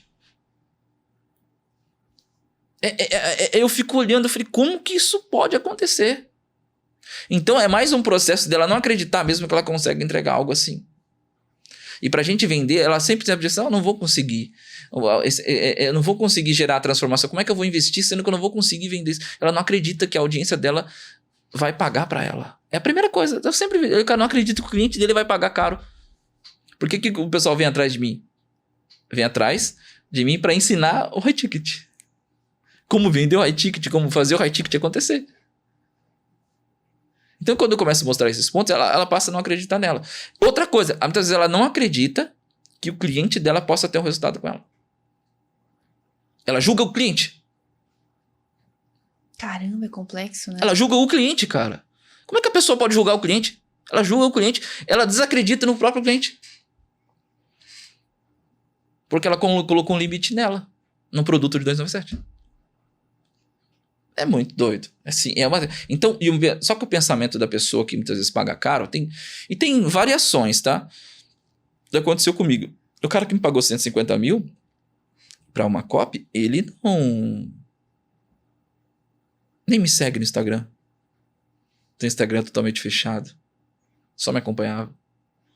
Uhum. Ele viu um vídeo meu. Entrou em contato comigo, a gente conversou, acabou. Você entendeu o modelo do cliente high ticket? Às vezes. Interessante isso aí. Ele não comenta, ele não curte suas postagens. Ele está querendo resolver um problema complexo. E o high ticket tem essa particularidade, resolve problemas complexos. E muitas vezes com velocidade. Você só consegue dar velocidade na solução de um problema acompanhando a pessoa. É onde que custa mais caro, né? Uma mentoria, uma consultoria, um mastermind, tudo. Quanto mais próxima a pessoa de você, mais caro é. Agora, assim, você consegue dar um exemplo de como que você quebra essa objeção, por exemplo? De não acreditar que pode vender o high ticket? Ah, não, ou isso aí é bom. Isso aí é legal. Como é que você quebra a objeção de como a pessoa não acredita que pode vender o high ticket? Ou não acredita que consegue propor esses resultados para os clientes dela? O que acontece? A primeira coisa que eu falo, Quando a pessoa não acredita que isso pode realmente ser possível, né? E eu falo isso por experiência própria, né? Vendo isso acontecer na prática em si, com um cliente ali. Teve uma vez que um dos mercados mais complicados, acredito que para anunciar, para um monte de coisas, tudo, que é o mercado de emagrecimento, né? De saúde, tudo é mercado. Como é que você vende high ticket no mercado de emagrecimento? Como é que você quebra a objeção de uma pessoa que está no mercado de emagrecimento para vender um high ticket? Ela é acostumada a vender produtos de R$197. Porque o mercado, o que ele faz? É doideira, né? Eu até falo. Ele estipula um preço e fala, não, se fizer um produto mais caro do que isso, não vai vender. As pessoas mesmo falam. Mas elas não fizeram o produto mais caro para testar se vai vender. Elas falam que aquele é o valor que no mercado de, vamos supor, nicho de emagrecimento vende. Acabou. É praticado dessa forma aqui, ponto. Não vai mudar isso. Os caras falam, como não? Aí uma vez uma cliente de emagrecimento, Denis, eu quero vender o high ticket. Só que o mercado fala, eu falei, então nós vamos fazer, vamos vender, vamos provar para o mercado que esse high ticket de emagrecimento vai ser vendido. E aí, na época, ela falou assim, não, eu não acredito e tudo. Eu falei assim, e ela com muito medo. A primeira, como é que você quebra uma objeção de um cara? Para uma pessoa que não quer vender o high ticket, que tem medo de vender o valor alto, que acha que a audiência não vai colocar. Primeira coisa para quebrar essa objeção, tocar no emocional dela, primeira coisa. Primeira coisa. Você fala assim, tá, quantas pessoas, eu falei para ela, quantas pessoas dos seus cursos hoje tiveram resultado? Ela falou assim, olha, que a gente sabe que são poucas pessoas que têm resultado no curso, não todo mundo que tem. Vamos lá, 5% é resultado. Os outros muitas vezes demoram. Por que você acha que essas pessoas não tiveram resultado? Ela falou assim, não sei, mas... Não, vai, fala, por quê? Você não foi capaz de ensinar o suficiente para elas? Ela, não, mas o curso é muito bom. Não, eu tô te perguntando. Você não foi capaz o suficiente de fazer 95 das pessoas ter resultado? Só 5 ter? Você acha que o problema tá nelas ou o problema tá em você? Aí ela assustou. São 95% de pessoas que você ensina que continuam obesas, que continuam com um problema em casa, que continuam com um problema de autoestima, que continuam com problemas emocionais, que continuam com problemas de saúde. São 95% dos seus alunos que estão com seus problemas hoje em casa, mas com dinheiro no banco, dispostos a pagar pelo menos R$5.000 para você acompanhar eles durante 3 meses. Para eles conseguirem ter motivação suficiente para levantar da cama e fazer um exercício numa academia. Ela parou e começou a chorar. Que ela começou a pensar nas alunas. Eu falei, agora você tenta contar quantas pessoas estão precisando desse acompanhamento seu hoje, estão dispostas a pagar, porque elas estão sofrendo um problema tão grave dentro de casa e na vida, que ela só está esperando você falar para ela que você vai estar perto dela. Quebrou a objeção. Quebrou. Ela chorou e tomou coragem. Explodiu. Deve ter vendido mais de 100. Mentoria em grupo.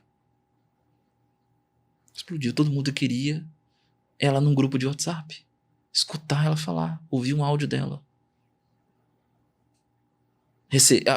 A pessoa queria receber uma palminha numa foto que mandava pra ela dentro de uma academia aplicando que ela tava acompanhando. A pessoa queria receber isso, gente. E tava pagando R$5.000 por causa disso. Então a gente julga o cliente, cara. Como é que pode julgar o cliente? Você julga que o cliente não tem capacidade de investir em você. Doideira isso aí. É muito doido.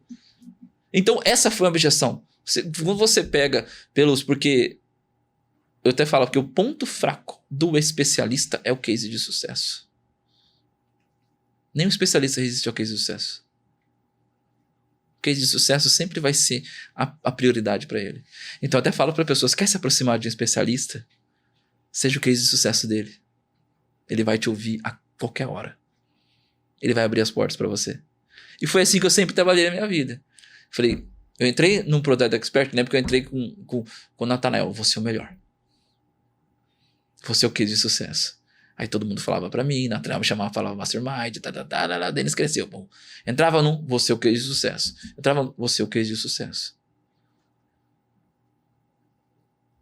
E sempre, é o processo. Então, quando ela começou a fazer esse processo do high ticket, cara, no emagrecimento ela vendia acompanhamento. Depois ela teve uma vez que ela vendeu uma consultoria, esse processo de emagrecimento, R$18 mil. Antes ela estava vendendo a R$5 mil por 3 meses, ela passou assim, a vender R$5 mil para um mês, para 4 encontros. Aí ela começou a escalar de verdade. Depois ela começou a criar o quê? Nossa, como é que você cria um mastermind, um nicho de emagrecimento? Ela criou um mastermind, um nicho de emagrecimento, com pessoas pagando R$30 mil para estar com ela. Caramba. Com pessoas ali. Mas o que ela ensinava? Pô, vou. Não. Aí ela começava. Ela simplesmente reunia as pessoas para mostrar o que as pessoas poderiam ter aproveitado o resultado que já tinham gerado dali para frente. E teve muitas pessoas, que é aí que tá o segredo do high ticket também. Né? Porque tem pessoas que chegam e falam assim, cara, qual que é o seu produto mais caro? Eu quero ele, porque eu quero acesso a você. As pessoas estão dispostas a pagar, gente. E muita gente chegou nessa cliente e falou, quero acesso a você, qual que é o seu produto? Ela teve que inventar um produto mais caro. Você foi obrigada a criar um produto mais caro. A gente criou um jantar 1 a 1 com uma pessoa. A pessoa pagava R$60 mil pra sentar com ela. Meu Deus. Uma noite. Uau. 1 a 1. Gente, é louco. É incrível. Mas é assim que funciona o processo do high ticket. Sempre tem alguém disposto a pagar mais caro para ter acesso a você. Eu acredito nisso também. As pessoas estão dispostas, muitas vezes é pelo acesso à pessoa. A pessoa. Ela O tá seu ali acesso, próximo. às vezes, é tão importante quanto o seu conhecimento. O acesso a você. Eu imagino. Não, eu fiz um teste uma vez para saber isso, para saber o que acontecia. Eu fiz um teste. Eu falei, eu vou vender uma carona. Eu vendi uma carona, gente, a R$5 mil. De uma cidade para outra. Como assim, velho? Eu fiz um teste, Uma carona, eu fiz um a teste. R$5 mil. Eu vi o pessoal fazendo, uns vendia o quê? Vendia passeio de helicóptero e colocava a pessoa e vendia eu falei assim, tá bom, ó, eu vou indo pra cidade tal e vou andar durante 4 horas. Quem quiser tá comigo nessa que eu vou fazer as 4 horas, quem quiser tá comigo, eu vou fazer um preço especial, me chama direct. O pessoal falou, quanto que é pra viajar? R$5 mil. Eu falei, tá bom, pum. Pra ir de um trecho pro outro, pra ter acesso a mim ouvir durante 4 horas. Inacreditável. É. Meu Deus, cara. Tem que estar com a crença de merecimento muito bem trabalhada, né? E tem um amigo depois que pegou um carro dele, ele começou a fazer um trecho de Goiânia a Brasil com 4 pessoas pagando R$5 mil. Virou um modelo de negócio. Amigo meu fazia, velho. Eu falei, e funciona. Então, gente, as pessoas pagam sim pra ter acesso a você.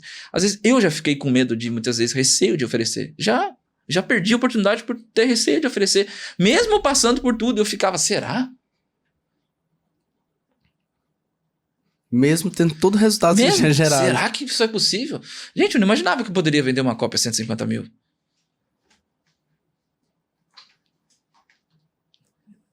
Então, foi uma... Eu lembro que na primeira reunião para vender essa cópia, o cara falou, não, tá tudo bem, aceita a proposta, tá aceito.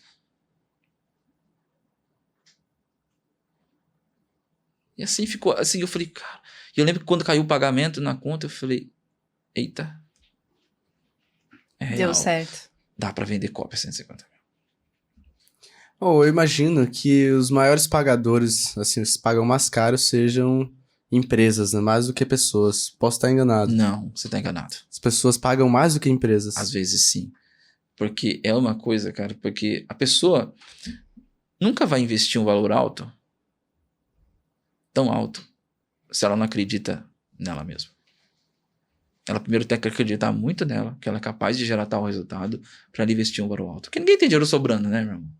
Ninguém tem dinheiro sobrando. Fala, não. Ou tá investido, ou tá... Mas o cara não tem dinheiro. Ele investe porque ele acredita nele, de verdade.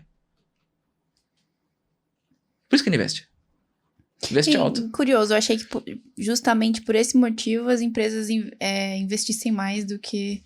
Tipo assim, você vai vender uma copy.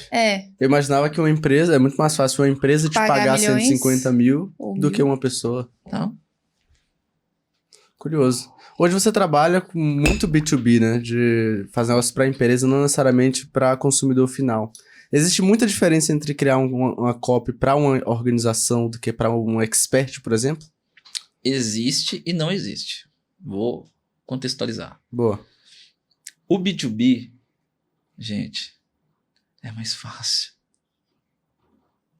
É mais simples de escrever para um B2B.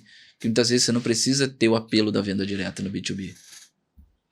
No B2B você cria um storytelling da marca, você cria um slogan, que até eu estou desenvolvendo agora na mentoria, que eu criei uma estrutura que chama slogan. Uma estrutura de escrita que chama slogan, especialmente para o B2B. É um acrônimo ou é só um nome? Não, slogan é a estrutura. É SLO, cada um tem o nome de uma estrutura para o mercado B2B. Então um acrônimo. Um acrônimo. Cara, praticamente é mais fácil. Você não precisa ter o apelo da venda direta. Você precisa trabalhar o valor da marca. Trazer os princípios da marca. E é mais fácil fazer isso do que você criar uma carta de vendas inteira para fazer um processo. Então, só que é um mercado que você só entra com base no networking e relacionamento. B2B, no caso. B2B. Você entra muito somente nisso. É muito difícil entrar simplesmente por entrar no mercado, não. Você tem que ter relacionamento para entrar nesse mercado. E quem muitas vezes vem atrás de você, quando sabe que você está envolvido, são agências de publicidade. Que trabalham com publicidade mesmo de empresas. Aí eles vêm e entram nesse processo. Mas o B2B normalmente ele é mais fácil porque você trabalha muito mais o atributo da marca do que o atributo da venda. Faz sentido branding, né? Então percepção de valor. Então é muito mais fácil você escrever sobre isso. Então, o B2B tem essa coisinha. É um mercado aberto para os copywriters que estão vendo aqui, que totalmente inexplorado. Eu não conheço. Se eu conhecer 3 pessoas no mercado hoje que fazem isso, é muito, tá? É mesmo. Interessante. E os contratos?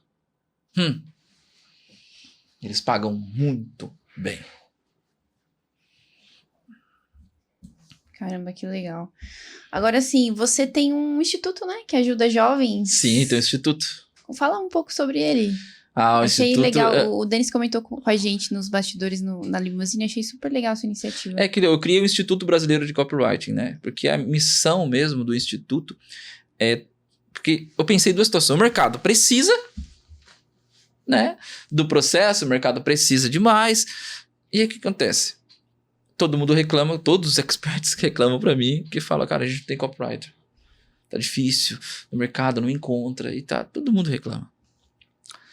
Aí eu falei, vou fazer uma coisa, né? Vou trazer pessoas da comunidade, de 14 a 19 anos ali, para começar a ensinar copy para eles. Eu vou ajudar a tirar a pessoa da situação que hoje ela tem, conseguir entregar uma profissão promissora no mercado, que vai dar um futuro para ela, e ao mesmo tempo ajuda o mercado. Então eu vou unir as 2 coisas. E foi assim que eu pensei. Porque dali eu consigo ter um repositório de copywriters comigo. Na hora que o expert dele você tem, eu falei, tem, tá aqui. Aí você muda a vida de uma pessoa fazendo isso, gente. Uhum. E ele fica onde? Não, aí acontece, às vezes ele vai para o local onde eu tô, ou às vezes eu vou até o local. Então isso depende muito da logística naquele momento e todo esse processo. E detalhe, a gente fazer parceria com uma ONG, né? Normalmente dentro da comunidade, a ONG apoia nesse processo todo, ou às vezes igrejas, né? Tem uma igreja agora lá em Alphaville que tá querendo me colocar lá para fazer esse trabalho com mais de 50 agora. Então tem uma missão bem árdua ali, que eu já pedi ajuda para alguns copywriters do mercado, que todo mundo já dispôs em ajudar. a formar essas pessoas, dar aulas para essas pessoas. Então é uma coisa que também toca o coração das pessoas, né? Estimula o senso de ajudar realmente a pessoa, tirar a pessoa de uma situação dentro da comunidade, às vezes quer dar uma vida melhor, não quer ficar ali, e você ajuda nesse processo. E lá também é bem-vindo isso, né? Não, esse processo. Por isso que existem as ONGs e todo o processo. Então, o Instituto foi criado para isso. Legal. Essa é a missão agora, e fazer nos próximos, que eu pretendo, nos próximos 10 anos, formar pelo menos aí 1.000. Essa é a minha intenção, formar pelo menos 1.000 copyrights. Pode ser que forme mais? Pode. Mas é um processo ainda difícil, não é simples, não é fácil. Uhum. Então eu creio que vai ter uma maturação ainda para isso conseguir ter força e corpo para aumentar a velocidade de formação dessas pessoas. Legal. Porque existe uma coisa que é fora da copy, que é a mentalidade. Uhum. Porque ali tá vivendo um processo que é droga o dia inteiro, vai ver todo esse processo que tá dentro da comunidade. Às vezes ele vê aquilo. E muitas vezes a família vem de uma estrutura O ambiente também não ajuda onde muito. o pai ou a mãe tá preso. Tem isso daí que precisa.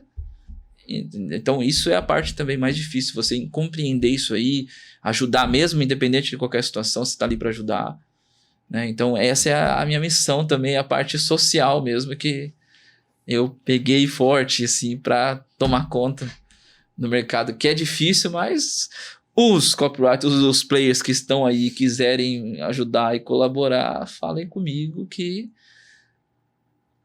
toda ajuda será bem-vinda agora para ajudar o nosso mercado e também as pessoas que estão naquela situação, né? Perfeito. Que legal, cara. Muito bom. Não, Propósito. isso não é. Tem que ter um propósito, né? Você tem que ter alguma coisa e a gente faz isso. Top. Parabéns pela iniciativa, muito bom. Valeu, então. E- Vamos pra cima. Assim como o Nathanael, que eu falo, né, que tem um senso de responsabilidade muito grande com o mercado, essa é outra iniciativa, né, porque profissionaliza o mercado. Profissionaliza. Então, muito legal. Parabéns.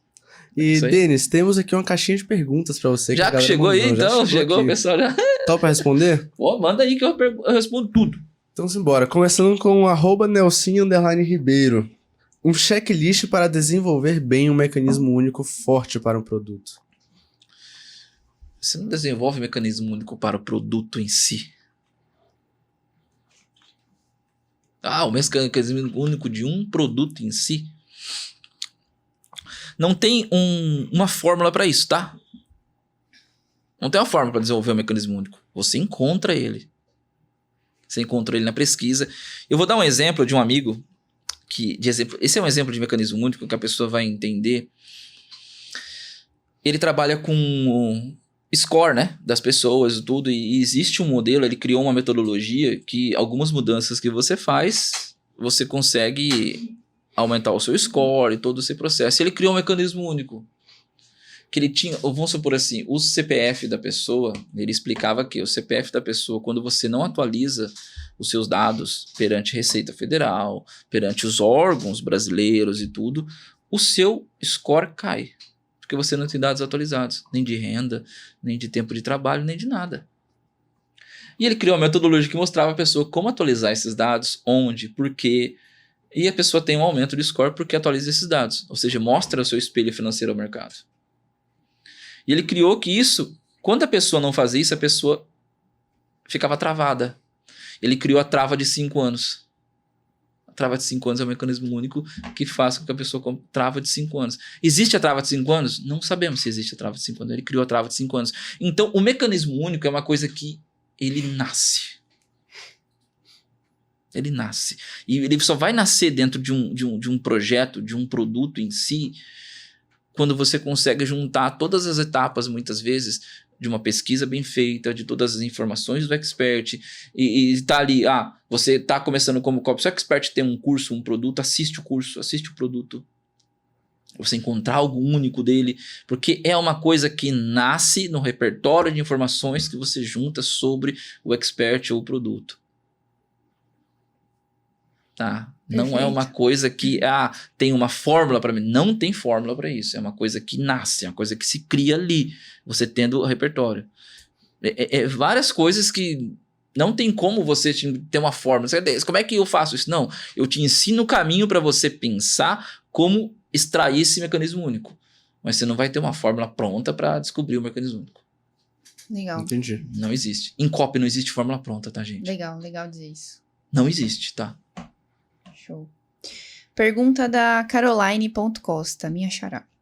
Onde encontrar clientes que pagam caro pelo trabalho do copywriter? Onde encontrar? Primeiro, você não encontra esses clientes, eles te encontram. Tá? Por quê? O que acontece? Esses caras que pagam caro, muitos, eles pagam caro por um serviço de copywriter pelo resultado que você gera. Lembra que eu falei da oportunidade no início? Toda vez você tem chance de ter uma oportunidade de mostrar um resultado muito bom. A pessoa só vai pagar caro pelo seu resultado que você tem no mercado. Aí ela vai pagar caro. Porque ela não vai comprar só a copy de você. Ela vai comprar muitas vezes a sua mente estratégica, ela vai comprar muitas vezes o teu acesso, ela vai comprar outros atributos que você tenha além da copy. Por isso que ela paga caro. Ela não paga caro só pela... A copy ela já sabe que você vai mandar bem. E o fato muitas vezes de você cobrar caro mostra que você é bom naquilo que faz, você tem coragem. Porque não é fácil. Eu vi muitas pessoas que não têm coragem de cobrar caro. Não tem coragem. Ela não tem autoconfiança o suficiente para acreditar que ela pode entregar um resultado superior ao valor que ela está cobrando. Então, é esse muitas vezes o que ela está perguntando, como encontrar o cliente. Se o cliente não encontrou você, é porque você não gerou resultado suficiente para ele te encontrar. Legal. Faz sentido. O cliente que te encontra nesse caso, né? Pergunta do @WendellCal. Denis, o que te motiva? Minha família. Não existe nada mais motivador que a família. Pra mim, não existe. Pra mim, o bem-estar deles, a vida deles, pra mim, tá em primeiro lugar. Assim, abaixo de Deus, né, a família. Então, pra mim, o que motiva é a família. O filho, a esposa, tudo que motiva é a família em si. Pra mim, é o que motiva realmente. Você tem que ter um motivo na vida.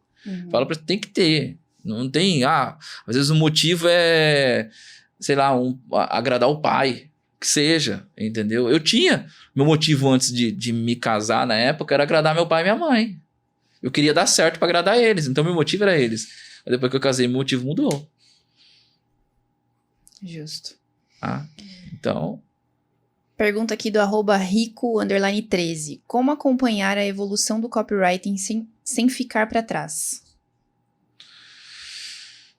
O copywriting evolui numa única coisa. Resultado, primeira coisa. Ele é medido pelo resultado que ele gera. Primeira coisa. Se você não está gerando novos resultados maiores, você não está evoluindo. Mas eu sempre criei copy, tudo e tudo. Não, você tem que se incomodar. Você não está crescendo como copywriter, você não está gerando resultado para isso. Porque quando você gera resultado, não tem como, as pessoas vêm atrás de você. Os caras vêm. Os resultados, eu falo pra galera que o resultado cura tudo. E cala a boca de muita gente. Então, é esse o processo. Como é que você acompanha a evolução de um copywriter? É resultado. Quanto mais resultado ele tem, mais network ele tem, mais relacionamento ele tem, mais acesso ele tem, mais repertório ele tem, mais estratégico ele fica, mais empresário ele fica, e ele vai crescendo. Você acompanha a evolução dele com base no resultado que ele vai gerando. Tá? Então, só acompanha a evolução com o resultado. Não tem outro caminho, não. Legal, uma coisa que veio na minha cabeça também, que eu aprendi muito com o Igor, nosso filmmaker, que ele fala muito sobre evoluir como filmmaker. E ele disse que o que faz ele evoluir bastante é repertório. Ele tá próximo de conteúdo o tempo inteiro. Então ele tá assistindo uma série, ele tá assistindo um filme, ele tá vendo pessoas na rua, e eu acho que é a mesma coisa. Você quer acompanhar a evolução do mercado de copy, você tem de estar imerso no mercado de copy. Você tem de estar vendo copy o tempo inteiro. O que é que os grandes players estão fazendo, o que é que tá acontecendo, porque só com repertório você consegue gerar criatividade. Sim. Encontrar coisas novas. Então acho que repertório Mas isso vem de um lugar de incômodo, né? Você tem que ficar Literalmente. incomodado. Você tem que ficar incomodado. O tempo e não inteiro. tá crescendo. Falar, como é que eu acompanho a evolução de uma... Que a pessoa deve ter mudado por ela mesma. Sim. Como ela consegue acompanhar a evolução dela? Você está gerando um resultado? Vamos supor, se gerou R$500 mil num mês, o que você vai fazer para gerar 600 mil no próximo? Uhum. Exato. Legal. Então, é assim. Pergunta do Igor Amaral, DGT. Tem alguma recomendação de livros? Cara, livros. O único livro que eu recomendo se chama Great Leads. É o único livro que eu recomendo com relação a copy em si, para o cara aprender. Porque o copy é muito difícil falar isso daqui, assim, às vezes. Mas você não aprende ele simplesmente só escrevendo copy e tudo. Não. Você tem que entender muito de níveis de consciência. Porque o que eu fui entender nesse mercado é que muitas vezes você erra numa campanha, num lançamento, num perpétuo, porque você escreve para a pessoa errada. Você tem níveis de consciência. O Great Leads ensina muitos níveis. Fala o que vocês têm que escrever em cada nível de consciência. Qual estrutura você precisa usar. O nível 1, que você não te conhece, você tem que abordar ela com uma história. E assim por diante. No nível 2, você tem que abordar com um problema-solução. Então, você entender os níveis de consciência e saber o que escrever para a pessoa certa é mais importante do que você pegar um monte de livro de copy e ler. Por isso que o Great Leads ensina isso de uma maneira muito bem fundamentada. Porque, gente, copy é sobre estação emocional de um indivíduo. É sobre as pessoas, velho. Não tem como. Você vai escrever para uma pessoa que está ali, você vai ter que tocar o emocional dela.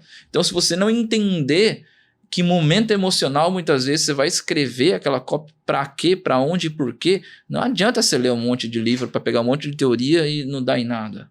Não faz isso. Lê só o Great Leads, pega um livro só, disseca ele, entende ele, e aí você vai sair na frente de muitos copywriters no Brasil. Legal. Muitas pessoas já recomendaram esse livro. É o único que eu... Top. É porque os fundamentos aí que eles que precisam estar enraizados na pessoa para porque, como eu disse, a copy não é uma fórmula pronta. A copy é um conjunto de ideias que vão ser geradas com base no seu repertório, com base na sua pesquisa, que vão te trazer um mecanismo único para você fundamentar a sua copy. Legal. Agora aqui para encerrar a caixinha, a pergunta do ou da Angel CL Medeiros. Isso aí. De Angel. Hã? Pergunta de. Não sabe quem é? Ah, tá. Buguei agora. Achei que você estava corrigindo o nickname. Eu falei, nossa, não é possível que eu errei. Tá. Qual dica ele daria para quem quer começar hoje do zero? Você está começando do zero como copywriter. Primeira coisa, não que a gente começa do zero, não tem muito dinheiro, né? Ou às vezes tem alguém que patrocina. Tem duas situações. Tem quem patrocina. Se você tiver alguém que te patrocine, invista numa mentoria de copy, que você vai muito mais rápido. Show. Invista na mentoria de algum copywriter, de alguma pessoa do mercado. Invista numa mentoria. Se você tiver quem patrocine você. Se você não tiver quem patrocine você, e você, não tem condição, não tem quem patrocine, vou começar do zero. Gente, começa por conteúdo gratuito. Tem muito conteúdo gratuito na internet em inglês, que você pode dar um Google Translate e traduzir, que você aprende copy muito mais rápido e muito melhor que muito curso de copy hoje no mercado. Legal. Só chega no Google e digita Copywriting Training. Acabou. Você vai encontrar várias coisas que você pode dar um Google Translate e ir estudando. Só que a pessoa tem que gostar de estudar. Uhum. Não adianta o copywriter falar assim, não, copywriter tem que gostar de ler e escrever, gente. Não tem essa, não. Ah, não gosto de... Não, tem que ler todo dia, velho. Tem que escrever todo dia. Não tem outro caminho. Você tem que ler livros, não tem isso. Se não gosta de ler e não gosta de escrever, nem começa. Eu já sou bem assim. Ah, eu quero começar com copy porque copy dá dinheiro. Não, copy dá dinheiro para quem realmente quer ler e escrever, gosta disso. Ah, se você não gosta disso, aprende a gostar, se você quer. Aí tem que ver disposto o que você está disposto a pagar para conseguir ter resultado com isso. Eu falo para as pessoas, se não gosta de ler e escrever, não começa. Você vai se frustrar. Mas se você quer pagar o preço, vou aprender a gostar, vou fazer o que precisa ser feito, aí vem para dentro. Mas quem gosta já é um meio caminho andado, tá? Show. Curto e grosso, hein, galera? Não tem conversa. Eu falo não tem essa aí, é papo. Denis, pra finalizar, a gente sempre traz uma pergunta reflexiva. Topa responder? Top. Olha só, vamos imaginar agora que você vai criar um copy para um anúncio. Só que esse não vai ser um anúncio comum, que vai sair, por exemplo, no Facebook ou Google Ads, como no mercado digital a gente está acostumado. Ele vai sair em todas as plataformas de comunicação possíveis, sejam elas físicas ou digitais. Então vai sair tanto no Google quanto no Facebook, mas também vai sair em outdoor, vai sair em televisão, em rádio. E esse anúncio ele vai ser direcionado para a galera que está começando agora no marketing digital. Então que mensagem você colocaria nesse anúncio? A galera que está começando agora no mercado. Porque quando você está iniciando, for ver o mercado digital, que o mercado digital ele brilha os olhos, né? Da liberdade. Eu criaria assim. Você está a um passo da sua liberdade completa. Você só precisa querer. Show de bola. Bem isso mesmo. Você só precisa querer. Eu deixaria um anúncio assim. Você é um passo da sua Crer liberdade. ou querer? Querer. Querer. Só precisa querer. Perfeito. Top. Porque a liberdade não se compra, né? As conquistas. E dentro desse processo. E, gente, eu falo para as pessoas, mediante a todos os... E como se faz para quem está iniciando no mercado? Coleciona cases. Eu consegui chegar onde eu cheguei porque eu colecionei case um atrás do outro. E quando eu comecei a colecionar case grande, que primeiro foi o case da Virgínia Fonseca, que foi o lançamento da Virgínia que eu escrevi em 2021, quer dizer, depois passou em 2022 o Fight Music Show, que foi a luta do Whindersson do Popó, que depois entrou o Lollapalooza, que depois entrou os grandes experts como o Alan Spadoni, Roberto Chique, que foi entrando, foi uma coleção de cases que fez chegar onde eu cheguei. Eu falo para as pessoas, eu comecei a colecionar o case com o primeiro case da palheta, gente. Então, para quem entrar no mercado hoje, entra com a seguinte intenção. Eu entro para colecionar case. Pega o primeiro case e começa a colecionar começa a colecionar case para você ver o que acontece contigo no mercado. Você explode. As pessoas vão atrás de você. Então, por isso que eu falo que você precisa querer. Você tá um passo da liberdade. Você só precisa querer. É isso aí. É Tá com lá. essa mensagem impactante que finalizamos esse episódio, só que não acabamos. Por quê? Temos presentes. Temos presentes pro Denis, obviamente. Rapaz, tem presente pra Tem mim. presente. Que isso. Tem presente pro Denis. Uns mimos, mais uns mimos pra você, Denis. Rapaz, eu vou ter que comprar outra mala pra voltar agora. Eu acho que eu vou ter que comprar outra mala pra mim voltar. Aí você que acordou cedo, 6 da manhã, foi fazer academia, acho que vai pro ralo, cara. Opa. Temos mais uns mimos aqui pra você. Rapaz, olha só. Até o avatarzinho aqui. Essa faz parte Que da caneca isso. personalizada com a gente. Olha só que legal. Faz parte do clã da caneca. Cama da caneca. Mas isso aqui é literalmente pra agradecer a sua presença. É uma honra Não. ter um cara tão gigante quanto você dando aulas aqui, compartilhando um pouco de tantas experiências que você viveu, tantos aprendizados. Então, muito obrigado pela sua presença. E pra galera que quer te acompanhar, quer continuar seguindo seu trabalho, deixa aí suas redes sociais que vai aparecer aí embaixo na telinha. Não, é só seguir ali o @deniscruz._, no Instagram. Aqui, mas só seguir o Instagram já tem tudo que precisa lá. Eu já simplifico tudo. Legal. Top. A pessoa vai seguir lá e tá tudo certo. Só deixa o Muito Instagram. obrigada novamente pela sua presença, Denis. Espero que você tenha gostado. Não, amei. Foi demais, assim, Show de compartilhar, né? Então, o bom é que agora, né, vai ter uma repercussão grande a história, né? Porque antes, muitas vezes, eu contava muito em palestras fechadas. E é a primeira vez que eu conto abertamente ao público isso Outra daqui. vez o QCast sendo exclusivo. É a primeira vez que eu conto abertamente tudo realmente como é que foi. Algumas pessoas sabem, mas pela amizade e relacionamento que eu tenho. Uhum. Mas não assim o público em si sabe. Top. Uhum. É o que Legal. quer. Agora todo mundo vai ficar sabendo. Exatamente. E pra galera, Carol, que ficou com a gente até aqui? Comenta aqui embaixo, né? O que você aprendeu com o Denis, porque ele soltou aqui umas sacadas que, meu querido, se você não pegar, olha, tá vacilando. Comenta aqui o que você aprendeu com esse episódio. Dá like no vídeo, se inscreve no canal se ainda não tiver se inscrito. E onde que a gente vê essas pessoas depois? No próximo episódio. Eu te encontro lá. Valeu.